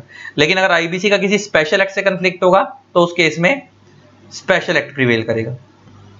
एक और चीज क्या लिखा है? As per section 1 of this code, this act extends to whole of India including Jammu and Kashmir. ये तो बात तुम्हारे को मैंने बताई दी थी। अच्छा, एक और नोट क्या डाला हुआ है कि अर्लियर इस चैप्टर का एक पार्ट 3 होता था जो कि डील करता था इंसॉल्वेंसी रेजोल्यूशन, बैंक्रप्सी, इंडिविजुअल और पार्टनरशिप फर्म्स के केस में। मतलब इस एक्ट के कई पार्ट हैं, अभी बताऊंगा कितने पार्ट और कितने सेक्शन है इस एक्ट में टोटल में। तो इस एक्ट का एक पार्ट 3 हुआ करता था। इस एक्ट का क्या हुआ करता था? एक पार्ट 3 हुआ करता था जो किस पे नहीं लगता था? जो इंडिविजुअल्स और पार्टनरशिप फर्म से डील करता था, जो कि जम्मू एंड कश्मीर पे पहले नहीं लगा करता था। लेकिन 18 मार्च 2020 के बाद वो भी अब जम्मू एंड कश्मीर पे लगता है, लिखा है ना। But after 18 March 2020 part 3 of this code is also applicable on Jammu and Kashmir. तो अगर आज के पॉइंट ऑफ व्यू से बात करो तो ये पूरा का पूरा एक्ट जम्मू एंड कश्मीर पे लगता है, पूरा का पूरा एक्ट जम्मू एंड कश्मीर पे लगता है। बात समझ आ गई हमारे को? तो अब देखो क्या बोलता है, code not applicable to financial service providers. अभी मैंने तुम्हारे को समझाई थी ये बात कि ये एक्ट किस पे नहीं लगता? फाइनेंशियल सर्विस प्रोवाइडर्स पे नहीं लगता। लिखा है ना, insolvency section 3 subsection 7 of the insolvency and bankruptcy code state that the corporate person shall not include any financial service provider. अच्छा, कॉर्पोरेट पर्सन क्या होता है भी आगे डिटेल में समझाऊंगा, लेकिन अभी के लिए इतना मानो कि shall not include financial service provider का मतलब है दस the code does not cover bank, financial institution, insurance company, asset reconstruction company, mutual fund, collective investment scheme और पेंशन फंड स्कीम। मतलब कोड इन लोगों पे नहीं लगता, मतलब इंसॉल्वेंसी बैंक्रप्सी कोड इन लोगों पे नहीं लगता। और इन लोगों पे नहीं लगता का मतलब क्या है? तुम कंफ्यूज मत होना कि बैंक पे नहीं लग रहा, एफआई पे नहीं लग रहा। इसका मतलब क्या है कि बैंक और एफआई अगर क्रेडिटर है तो ये तो रिकवर कर सकते हैं इस एक्ट में, लेकिन अगर बैंक और एफआई डेटर है तो इनके ऊपर कोई दूसरा बंदा केस नहीं कर सकता इस एक्ट में रिकवरी के लिए। जो तुम्हारे को ऊपर मैंने बात समझाई थी, कहां समझाई थी ये बात? ये कि भाई ये वाला केस कि अगर बैंक क्रेडिटर और सामने वाला कोई बंदा डेटर है तो केस अलाउड है, बैंक कर सकता है इस एक्ट में केस। लेकिन अगर कोई नॉर्मल कंपनी क्रेडिटर और बैंक डेटर है तो वो नॉर्मल कंपनी इस एक्ट में बैंक के अगेंस्ट केस नहीं कर सकती, बैंक के अगेंस्ट, फाइनेंशियल इंस्टीट्यूशन के अगेंस्ट। मतलब ये लोग इस एक्ट के अंदर क्रेडिटर की कैपेसिटी में केस कर सकते हैं, लेकिन इनके ऊपर, इनके खुद के ऊपर कोई दूसरी कंपनी, नॉर्मल कंपनी डेटर की, मतलब कि वो क्रेडिटर और ये डेटर है, उसके लिए केस नहीं कर सकती। मतलब इन लोगों की खुद की जो वाइंडिंग अप है, मतलब बैंक्स का, एफआईज का, खुद का, बैंक्स हो गए, फाइनेंशियल इंस्टीट्यूशंस हो गए, इंश्योरेंस कंपनीज हो गई, इनकी खुद की जो रिकवरी का केस होगा इनके ऊपर, या इनकी खुद की वाइंडिंग अप जो होगी वो इस एक्ट के अकॉर्डिंग नहीं होगी, उनके खुद के एक्ट के अकॉर्डिंग होगी। मगर एक ये अमेंडमेंट आई थी 2019 में, ये बड़ी खतरनाक अमेंडमेंट है। इस अमेंडमेंट ने थोड़ा सा फाइनेंशियल सर्विस वालों को कवर करा है, लेकिन छोटे मोटे फाइनेंशियल सर्विस वालों को कवर नहीं करा, बड़े फाइनेंशियल सर्विस वालों को कवर करा है। इसने बोला इट में B noted that the insolvency resolution and liquidation proceeding. अच्छा, दो शब्द यूज हो रहे हैं, एक होता है इंसॉल्वेंसी रेजोल्यूशन, एक होता है लिक्विडेशन प्रोसीडिंग। मैंने तुम्हारे को क्या बताया था कि इस एक्ट में क्या होता है? क्या सीधा कंपनी को बंद करा दिया जाता है कि पहले उसकी इंसॉल्वेंसी की प्रॉब्लम को रिजॉल्व करवाने की कोशिश की जाती है कि क्या पता है रिवाइव हो जाए? तो पहले रिजॉल्व करवाने की कोशिश की जाती है, रिजॉल्व हो गई तो वेल एंड गुड, वरना उसे वाइंड अप करवा देंगे। तो उसके बात कर रहे हैं। तो इंसॉल्वेंसी रेजोल्यूशन मींस उसकी बीमारी को ठीक करना, मतलब उसको डूबने से बचाने की कोशिश करना, उसे हम बोलते हैं इंसॉल्वेंसी रेजोल्यूशन। अगर उसकी इंसॉल्वेंसी वाली प्रॉब्लम रिजॉल्व हो गई तो वेल एंड गुड, वरना उसे क्या करवा देंगे? लिक्विडेट करवा देंगे, वाइंड अप करवा देंगे। तो कह रहा है इट में B noted that the insolvency resolution liquidation proceeding of NBFC. अच्छा, एनबीएफसी कौन होती है? जो बैंक का काम नहीं कर रही लेकिन फाइनेंस का काम कर रही है, इंक्लूडिंग हाउसिंग फाइनेंस कंपनी। जैसे अगर मैं नॉर्मल एनबीएफसी के एग्जांपल लेके बात करूं तो मुथूट फाइनेंस, एग्जांपल लेके बात करूं Muthoot finance. Muthoot finance bank का काम नहीं करता लेकिन हाउसिंग फाइनेंस मतलब एनबीएफसी का काम करता है, लोन देता है लेकिन बैंक का काम नहीं करता। अच्छा, हाउसिंग फाइनेंस कंपनी की अगर एग्जांपल लेके बात करूं तो इसके एग्जांपल में तुम लोग लिख सकते हो डीएचएफएल। शाहरुख खान ऐड करता है ना इसकी हाउसिंग लोन्स, होम लोन्स जो ऐड करते हैं, ये हाउसिंग फाइनेंस कंपनी हो गई। अगर इनका एसेट साइज 500 करोड़ या उससे ज्यादा है, मतलब बड़ी कंपनी हो गई, छोटी कंपनी की बात नहीं हो रही, as per the last audited balance sheet will now fall under IBC.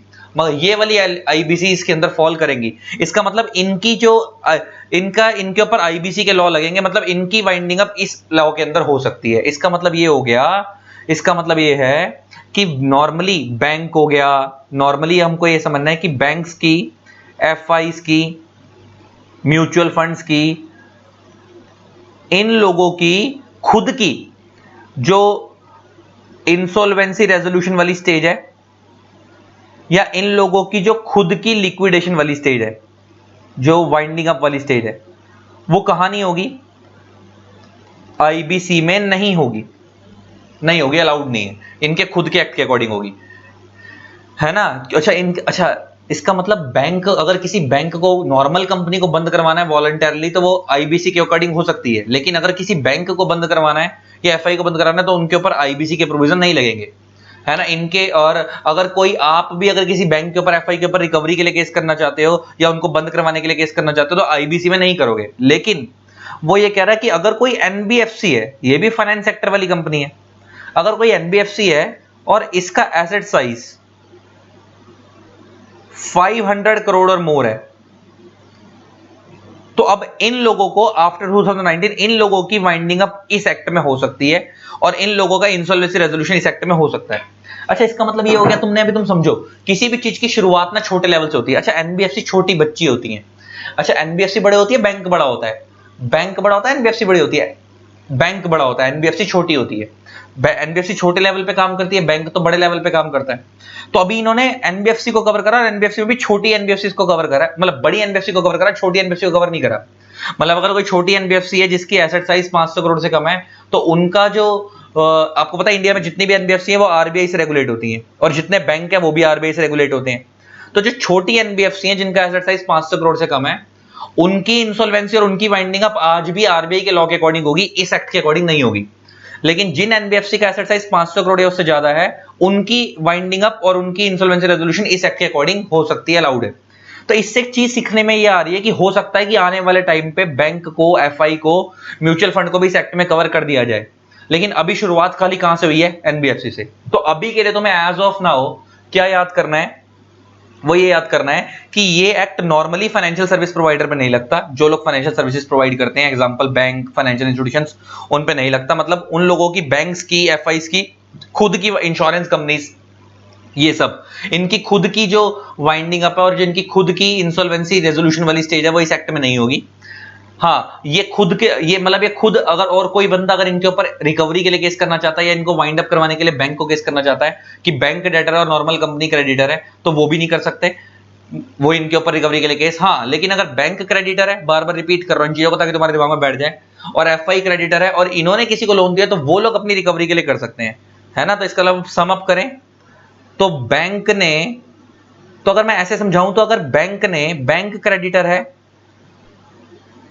और कोई नॉर्मल कंपनी डेटर है, तो ये अगर आईबीसी में केस करना चाहें तो अलाउड है। ये केस 1 बन गया।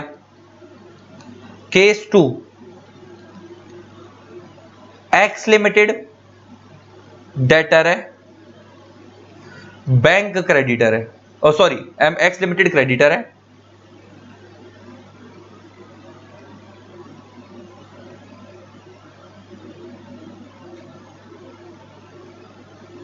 बैंक डेटर है। अगर ये इस बैंक के अगेंस्ट आईबीसी में केस करना चाहें तो अलाउड नहीं है, नॉट अलाउड। क्यों अलाउड नहीं है? क्योंकि ये एक्ट बैंक्स के ऊपर नहीं लगता। बैंक की रिकवरी के लिए आप उनके एक्ट में जाके केस करो उनके ऊपर, है ना, और अपना कंपनी लॉ, ये कंपनी लॉ तो फॉलो करेगी, तो उसमें केस करे और इनके बैंक वाले एक्ट को फॉलो करे। ये इस वाले केस में आईबीसी में केस नहीं कर सकते, अलाउड नहीं है। लेकिन केस 3, अगर कोई कंपनी, अगर कोई, ऐसे समझो, एक मिनट, केस 3, अगर कोई एनबीएफसी किसी एक्स लिमिटेड को लोन देती है, और एनबीएफसी अगर तो एनबीएफसी क्रेडिटर हो गई और एक्स लिमिटेड डेटर होगी, और ये एनबीएफसी इस अगर एक्स लिमिटेड पे केस करना चाहती है तो अलाउड है। तब हम इसका एसेट साइज नहीं देखेंगे, तब हम ये नहीं देखेंगे इररिस्पेक्टिव ऑफ एसेट साइज, तब हमें कोई फर्क नहीं पड़ता कि इसका एसेट साइज कितना है, तब तो अलाउड है ना। नॉर्मल बैंक अगर क्रेडिटर की कैपेसिटी में काम कर रहा है, एनबीएफसी क्रेडिटर की कैपेसिटी में काम कर रही है, इन्होंने अपना पैसा लेना है, देना नहीं है, लेना है इन्होंने, ये तो क्रेडिटर है, तो ये लोग तो इस एक्ट में कभी भी आ सकते हैं, रिकवरी के लिए तो कभी भी आ सकते हैं ये लोग। लेकिन अगर इनके ऊपर किसी को केस करना है तो ये ध्यान देना पड़ेगा। अगर केस 4, अगर कोई एक्स लिमिटेड कंपनी है, उसने एनबीएफसी को लोन दे दिया, और अगर ये इसका मतलब एक्स लिमिटेड क्रेडिटर हो गई और एनबीएफसी डेटर हो गई, और अब ये एक्स लिमिटेड इस एनबीएफसी के अगेंस्ट केस करना चाहती है आईबीसी में, तो अब देखना पड़ेगा कि इस एनबीएफसी के अगर एसेट साइज 500 करोड़ या उससे ज्यादा है, तो अलाउड है, तो इस एक्ट में अलाउड है, अदरवाइज नहीं। तो तुम्हें डिफरेंस समझ आया कि अगर ये बैंक, अगर ये एनबीएफसी, अगर ये लोग क्रेडिटर की कैपेसिटी में है तो ये कभी भी केस कर सकते हैं इस एक्ट में आके। लेकिन अगर ये लोग डेटर की कैपेसिटी में है, अगर बैंक एफआई डेटर है और इन्होंने किसी नॉर्मल कंपनी से लोन लिया है, तो उस केस के अंदर ये बैंक एफआई के ऊपर वो इस एक्ट में केस नहीं कर सकते। लेकिन एनबीएफसी की अगर मैं बात करूं तो एनबीएफसी ने अगर यह हाउसिंग फाइनेंस कंपनी ने लोन दिया है तो वो हमेशा केस कर सकती है, क्रेडिटर की कैपेसिटी में तो केस कर ही सकती है। लेकिन अगर कोई बंदा एनबीएफसी पे केस करना चाहता है इस एक्ट के अंदर, कोई नॉर्मल कंपनी, तो अब देखना पड़ेगा कि उस एनबीएफसी का एसेट साइज 500 करोड़ या उससे ज्यादा है या नहीं। इसका मतलब अगर एनबीएफसी क्रेडिटर है और वो केस करना चाहते तब एनबीएफसी के एसेट नहीं देखेंगे, लेकिन अगर एनबीएफसी डेटर है और कोई दूसरी कंपनी इस एनबीएफसी पे केस करना चाहती है तब उसके एसेट साइज देखेंगे कि 500 करोड़ या उससे ज्यादा है या नहीं। लेकिन बैंक के केस में तो अलाउड ही नहीं है। बैंक के केस में अगर बैंक डेटर है तो अलाउड नहीं। मैंने तुम्हें बताया ना, शुरुआत हुई है, अभी इन्होंने एनबीएफसी को कवर करा, आने वाले टाइम पे हो सकता है बैंक्स वगैरह को भी कवर कर दें इसके अंदर। तो आने वाले टाइम पे हो सकता है कि आप लोग अभी, अरे प्रपोजल आया भी था पीछे, अभी पीछे प्रपोजल आया था, मैं न्यूज में पढ़ भी रहा था कि हो सकता है कि आने वाले टाइम पे बैंक की भी वाइंडिंग अप और बैंक के ऊपर भी रिकवरी के केस, मतलब बैंक भी अपने आप को अगर बंद कराना चाहे तो आईबीसी के अंदर ही करवा सकते हैं। बैंक भी अपनी अगर इंसॉल्वेंसी रेजोल्यूशन प्रोसेस करवाना चाहे तो आईबीसी के अंदर ही करवा सकते हैं। अभी तो उनका अलाउड नहीं है ना, अभी तो बैंक्स, एफआईज, फाइनेंशियल इंस्टीट्यूशन को इंसॉल्वेंसी रेजोल्यूशन या लिक्विडेशन आईबीसी में अलाउड नहीं है। लेकिन एनबीएफसी को अलाउ कर दिया अगर उनका एसेट साइज 500 करोड़ से ज्यादा है। मगर आने वाले टाइम पे हो सकता है कि बैंक और उनको भी कवर कर दिया जाए। तो ये डिफरेंस समझ आएगा, 4 केस बनाकर समझाए और क्लैरिटी आ गई होगी इससे, इनसे, कि कब अलाउड है कब नहीं। तो अब इसको सीधी सी भाषा में क्या आप ध्यान रखोगे कि ये बैंक हो, एफआई हो, इंश्योरेंस कंपनी हो, कोई भी हो, अगर ये लोगों ने लोन दिया है तो ये कभी भी सेक्ट में आ सकते हैं, क्योंकि इन्होंने पैसा दिया है तो इनको रिकवरी करनी है, तो ये लोग इस सेक्ट में आके सामने वाले पे केस कर सकते हैं। लेकिन अगर इन लोगों ने पैसा, बैंक्स वगैरह ने खुद पैसा लिया है किसी कंपनी से, तो वो सामने वाला इन बैंक के ऊपर केस नहीं कर सकता। लेकिन जब हम इसकी एक्सेप्शन क्या है, एनबीएफसी भी एक फाइनेंशियल सर्विस प्रोवाइडर है, लेकिन एक्सेप्शन में आ गई ना अभी, इसलिए इसके साथ डाल दी कि एनबीएफसी ने अगर किसी को लोन दिया है तो एनबीएफसी क्रेडिटर हो गई, तो वो कभी भी केस कर सकती है इस एक्ट में आके। लेकिन अगर एनबीएफसी ने किसी से लोन लिया है और सामने वाला एनबीएफसी पे केस करना चाहता है तो एनबीएफसी के एसेट साइज 500 करोड़ से ज्यादा होने चाहिए, तभी वो इस एक्ट में केस कर सकता है। क्योंकि ऐसा क्यों करा, ऐसे लिमिट क्यों लगाई कि क्योंकि जब वो इस पे केस करेगा तो हो सकता है कि पहले केस करने के दौरान अगर रिकवरी नहीं हो पाई तो इसको क्या करवाया जाएगा, वाइंड अप करवाया जाएगा। तो वाइंड अप तो इस एक्ट में तभी हो पाएगी ना जब अलाउड होगी, तो इसलिए एनबीएफसी को अलाउ, और एनबीएफसी कौन सी वाली को अलाउ है, जिनकी 500 करोड़ से ज्यादा है। इसका मतलब आज के बाद तुमसे अगर कोई सम अप पूछे तो ये है, क्या तुमसे कोई पूछे क्या बैंक की खुद की वाइंडिंग अप हो सकती है इस एक्ट के अकॉर्डिंग? बैंक दूसरी कंपनियों की तो करवा सकता है, लेकिन क्या उनकी खुद की हो सकती है वाइंडिंग अप इस एक्ट के अकॉर्डिंग? नहीं।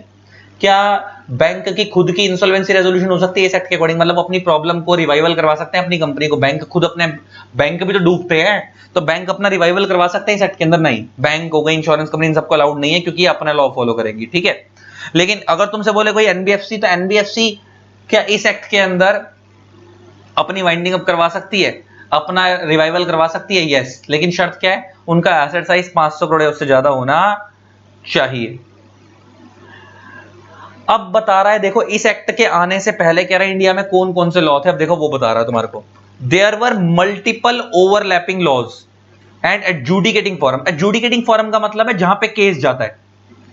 अच्छा, एडजुडिकेटिंग फॉरम जैसे एग्जांपल लेके बात करता हूं तो मैं बताऊं, इंडिया में पहले बहुत सारे थे एडजुडिकेटिंग फॉरम। जैसे तुम्हारे को मैंने बताया कि अगर पहले क्या होता था, पहले अगर किसी कंपनी को वाइंड अप करवाना है, पहले अगर किसी कंपनी को वाइंड अप करवाना है किसी कंपनी को, तो वो कंपनी जो वाइंड अप होती थी वो होती थी हाई कोर्ट से, एनसीएलटी से नहीं होती थी। कहां से होती थी?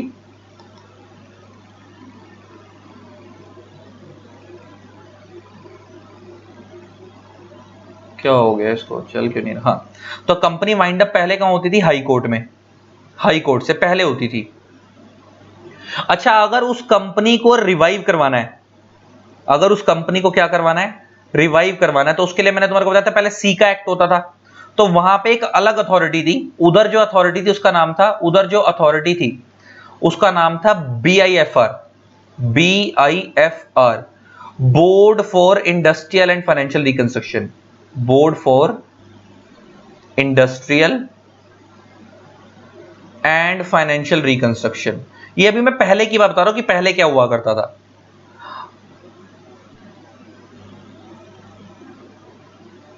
अच्छा, पहले अगर किसी कंपनी के किसी क्रेडिटर को, पहले अगर किसी क्रेडिटर को किसी कंपनी के अगेंस्ट, कंपनी के अगेंस्ट अगर, पहले अगर किसी क्रेडिटर को किसी कंपनी के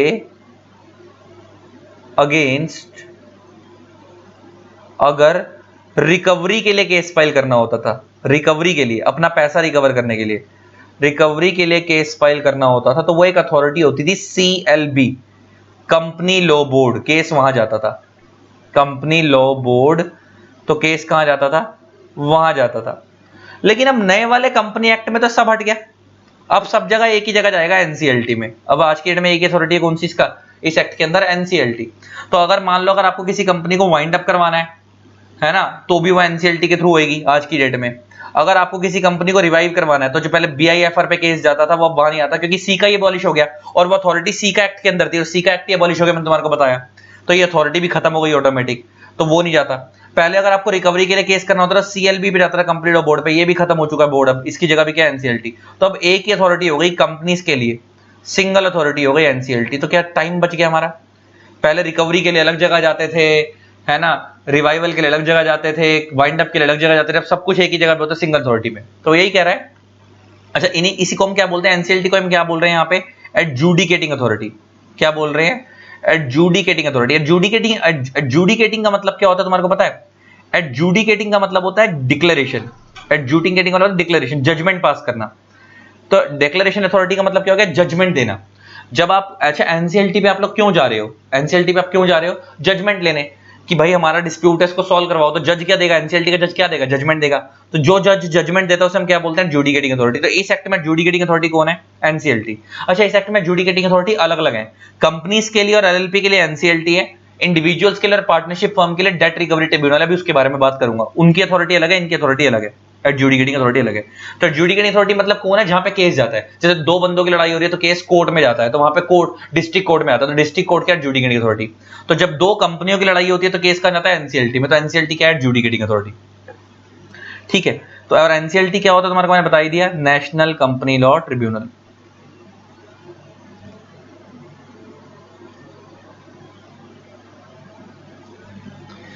अब आगे बढ़ते हैं, तो कह रहा है कि there were multiple overlapping laws. कह रहा है पहले बहुत सारे लॉ हुआ करते थे, तुम्हारे को मैंने बताया कि पहले सी का होता था, प्रोविंशियल टाउन्स होता था, प्रेसिडेंशियल टाउन्स होता था, बड़े सारे लॉ होते थे, है ना, और उनके अंदर बड़े सारे फेलियर थे, उनमें बहुत दिक्कतें थी, तो उनको हटाने, और बड़ी सारी एडजुडिकेटिंग अथॉरिटीज भी होती थी।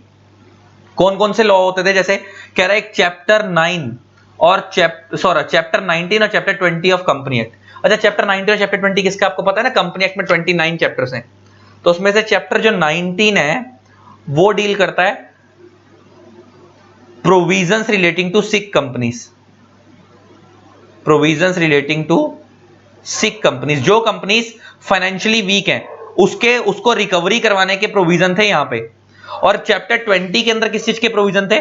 चैप्टर 20 में प्रोविजन थे वाइंडिंग अप के। चैप्टर 20 डील करता है वाइंडिंग अप में, it deals with winding up.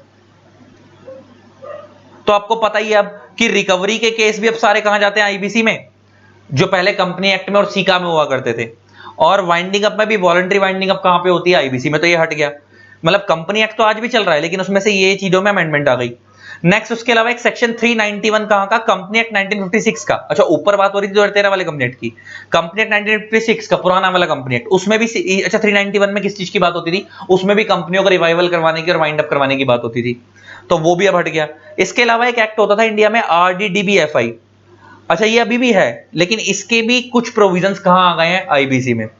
Recovery of debt, RDDBFI की फुल फॉर्म है recovery of debt due to bank and financial institution, due to bank and financial institution. मतलब अगर किसी bank ने अपनी रिकवरी करनी है और बैंक का पैसा मर चुका है और फाइनेंशियल इंस्टीट्यूशन का पैसा मर चुका है, तो इस एक्ट से रिकवरी करते थे वो पहले। लेकिन अब तो बैंक को इस एक्ट में बहुत अच्छी पावर मिली हुई है। ये एक्ट बनाए बैंक्स की रिकवरी के लिए था कि अगर बैंक का जो पैसा डूब जाता है तो बैंक इस एक्ट में जाके केस कर सकता है। लेकिन अब उससे भी बढ़िया रिकवरी के प्रोविजन कहां डाल दिए गए हैं? आईबीसी में। तो ये एक्ट खत्म नहीं हुआ है लेकिन इसका रोल बहुत हद तक कम हो चुका है क्योंकि अब सारे प्रोविजन मोटा मोटा आईबीसी में आ गए हैं। एक सारफेसी एक्ट है, इसके बारे में तुम्हारे कोर्स के अंदर है, डिटेल में आगे बात करेंगे। सिक्योरिटाइजेशन एसेट रिकंस्ट्रक्शन सिक्योरिटीज, ये बहुत बड़ा एक्ट है, इसके अलग से बात करूंगा। इसमें भी अमेंडमेंट आई थी। एक सी का एक्ट है, ये तो अबॉलिश ही हो चुका है। प्रेसिडेंसी टाउन से अबॉलिश हो चुका है। इंसॉल्वेंसी, ये प्रोविंशियल इंसॉल्वेंसी अबॉलिश हो चुका है। एलएलपी एक्ट अमेंड हुआ है। तो इसका अगर तुम्हारे दिख रहा हो तो ये ऊपर वाले जो 4 एक्ट हैं ये अमेंड हुए, ये अबॉलिश नहीं हुए। ये 5 है, ये ऊपर वाले 4 एक्ट अबॉलिश अमेंड हुए हैं। ये वाले 3 एक्ट अबॉलिश हो चुके हैं, खत्म हो चुके हैं, खत्म हो चुके हैं। और जो एलएलपी एक्ट है वो भी अमेंड हुआ है। इसका तुम देख रहे हो कितने एक्टों में अमेंडमेंट आई और कितने एक्ट में अबॉलिशन। सबकी जगह पे एक ही लॉ आ गया, कौन सा? Insolvency bankruptcy code. पेपर में नहीं पूछेगा मेरे को लगता है ये सब चीजें, लेकिन ये बैकग्राउंड के बिना ना तुम्हारे को इस चैप्टर का पढ़ने का लॉजिक समझ नहीं आने वाला था, इसलिए मैं इतना टाइम लगा दिया तुम्हारे साथ मैंने कि ये चैप्टर की जड़ तो पता होनी चाहिए ना कि ऐसा क्यों कर रहे हो तुम। इसके बिना ये सब चीजें समझ नहीं आने वाली थी। और आगे बढ़ते हैं।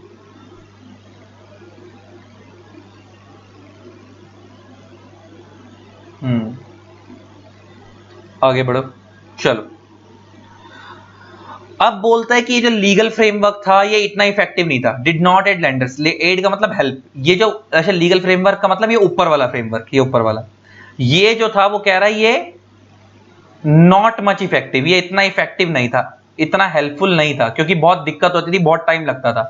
तो उनकी जगह पे एक कमेटी बनाई गई, बैंक्रप्सी लॉ रिफॉर्म कमेटी, जिसने एक पार्लियामेंट में बिल पास करवाया और जिसकी वजह से इंडिया में क्या आ गया? इंसॉल्वेंसी बैंक्रप्सी कोड आ गया। वो ये बता रहा है। अच्छा, इस एक्ट में वो कह रहा है कि 2 अथॉरिटी हैं जो कि क्या है? एक एनसीएलटी डेट रिकवरी ट्रिब्यूनल। इस एक्ट में ना एडजुडिकेटिंग अथॉरिटी 2 तरीके की है, लिखो यहां पे। इस एक्ट में जो एडजुडिकेटिंग अथॉरिटीज हैं वो 2 हैं। एडजुडिकेटिंग अथॉरिटीज हैं वो कई तरीके की, मैं तुम्हें बताता हूं कौन कौन सी हैं। 2 कैटेगरी बनाते हैं, एक हो गई फॉर कंपनीज एंड एलएलपीज, कंपनीज और एलएलपीज, और दूसरी हो गई for individuals and partnerships.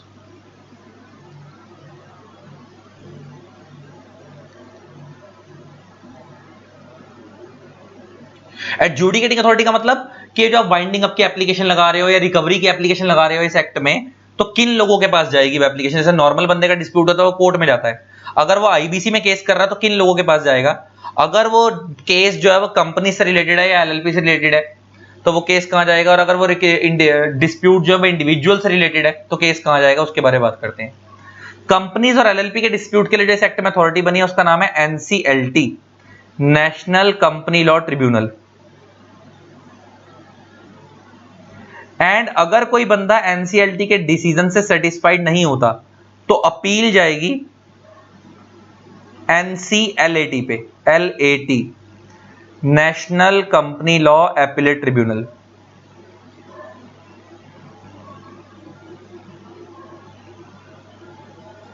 Appellate tribunal, NCLAT.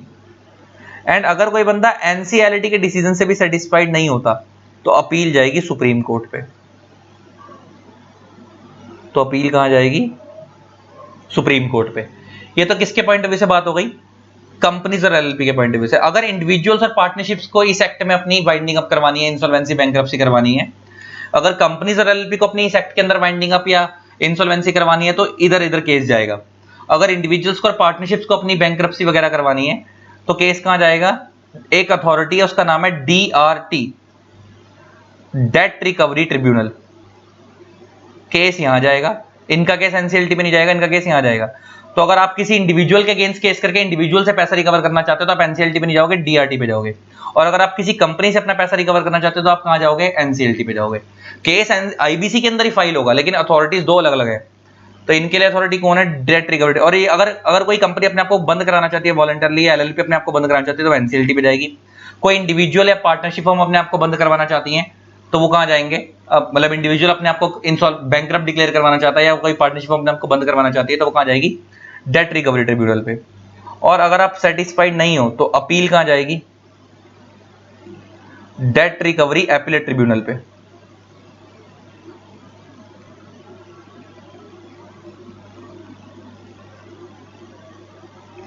DRAT। And अगर आप अगेन सेटिस्फाइड नहीं हो तो अपील जाएगी सुप्रीम कोर्ट पे।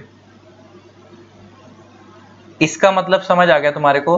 जो यहां पे एनसीएलटी का रोल है वो यहां पे डीआरटी का रोल है, जो यहां पे एनसीएलटी का रोल है वो यहां पे डीआरएटी का रोल है। अच्छा, नाम से क्लियर है ना?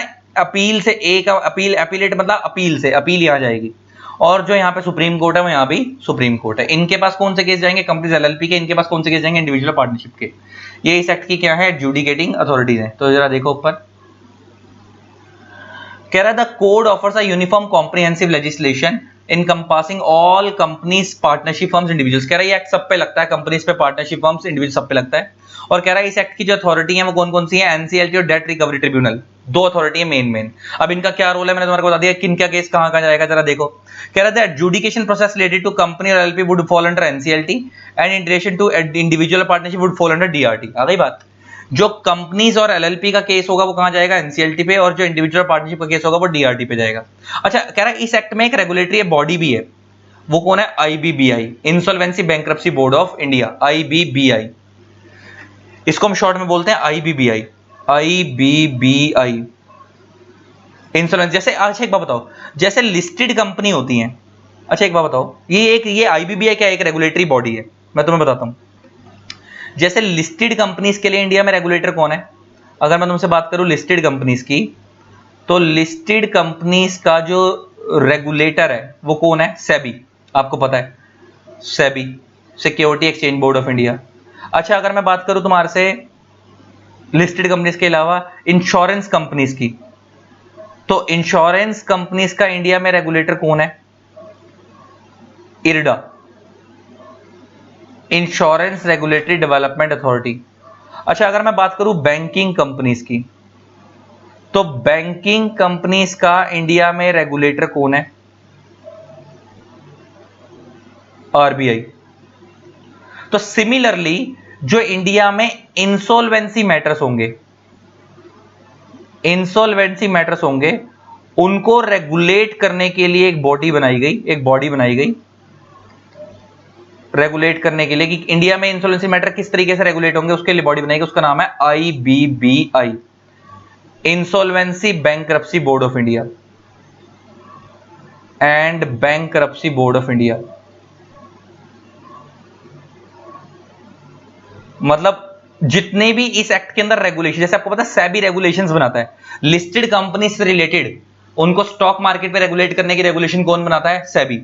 तो सेम इंसॉल्वेंसी मैटर से रिलेटेड जो रेगुलेशंस बनेंगी कि इंसॉल्वेंसी किस तरीके से होगी कंपनी की, इंडिविजुअल्स की, उस रिलेटेड रेगुलेशंस कौन बनाएगा? आईबीबीआई बनाएगा। इसको हम शॉर्ट में इस एक्ट में बोलेंगे बोर्ड।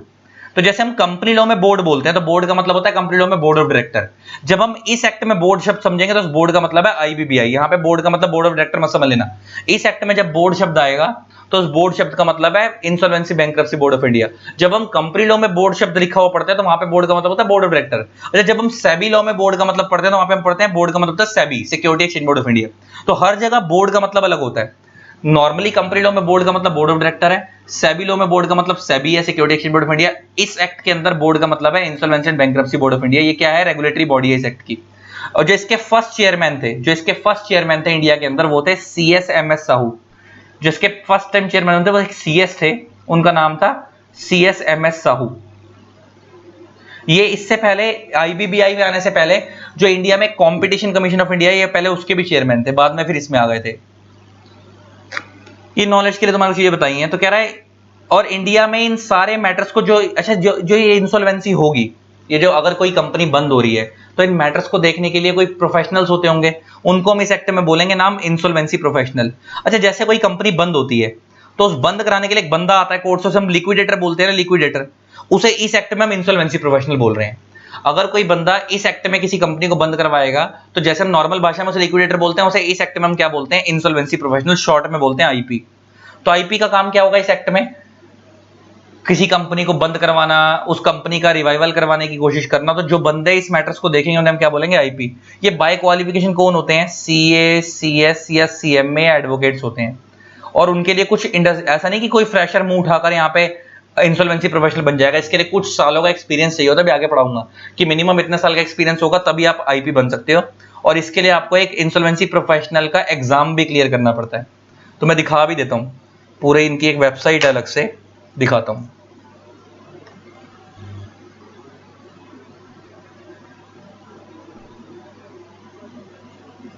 IBBI, ये रही IBBI जिसके बारे में बता रहा था, insolvency and bankruptcy board of India.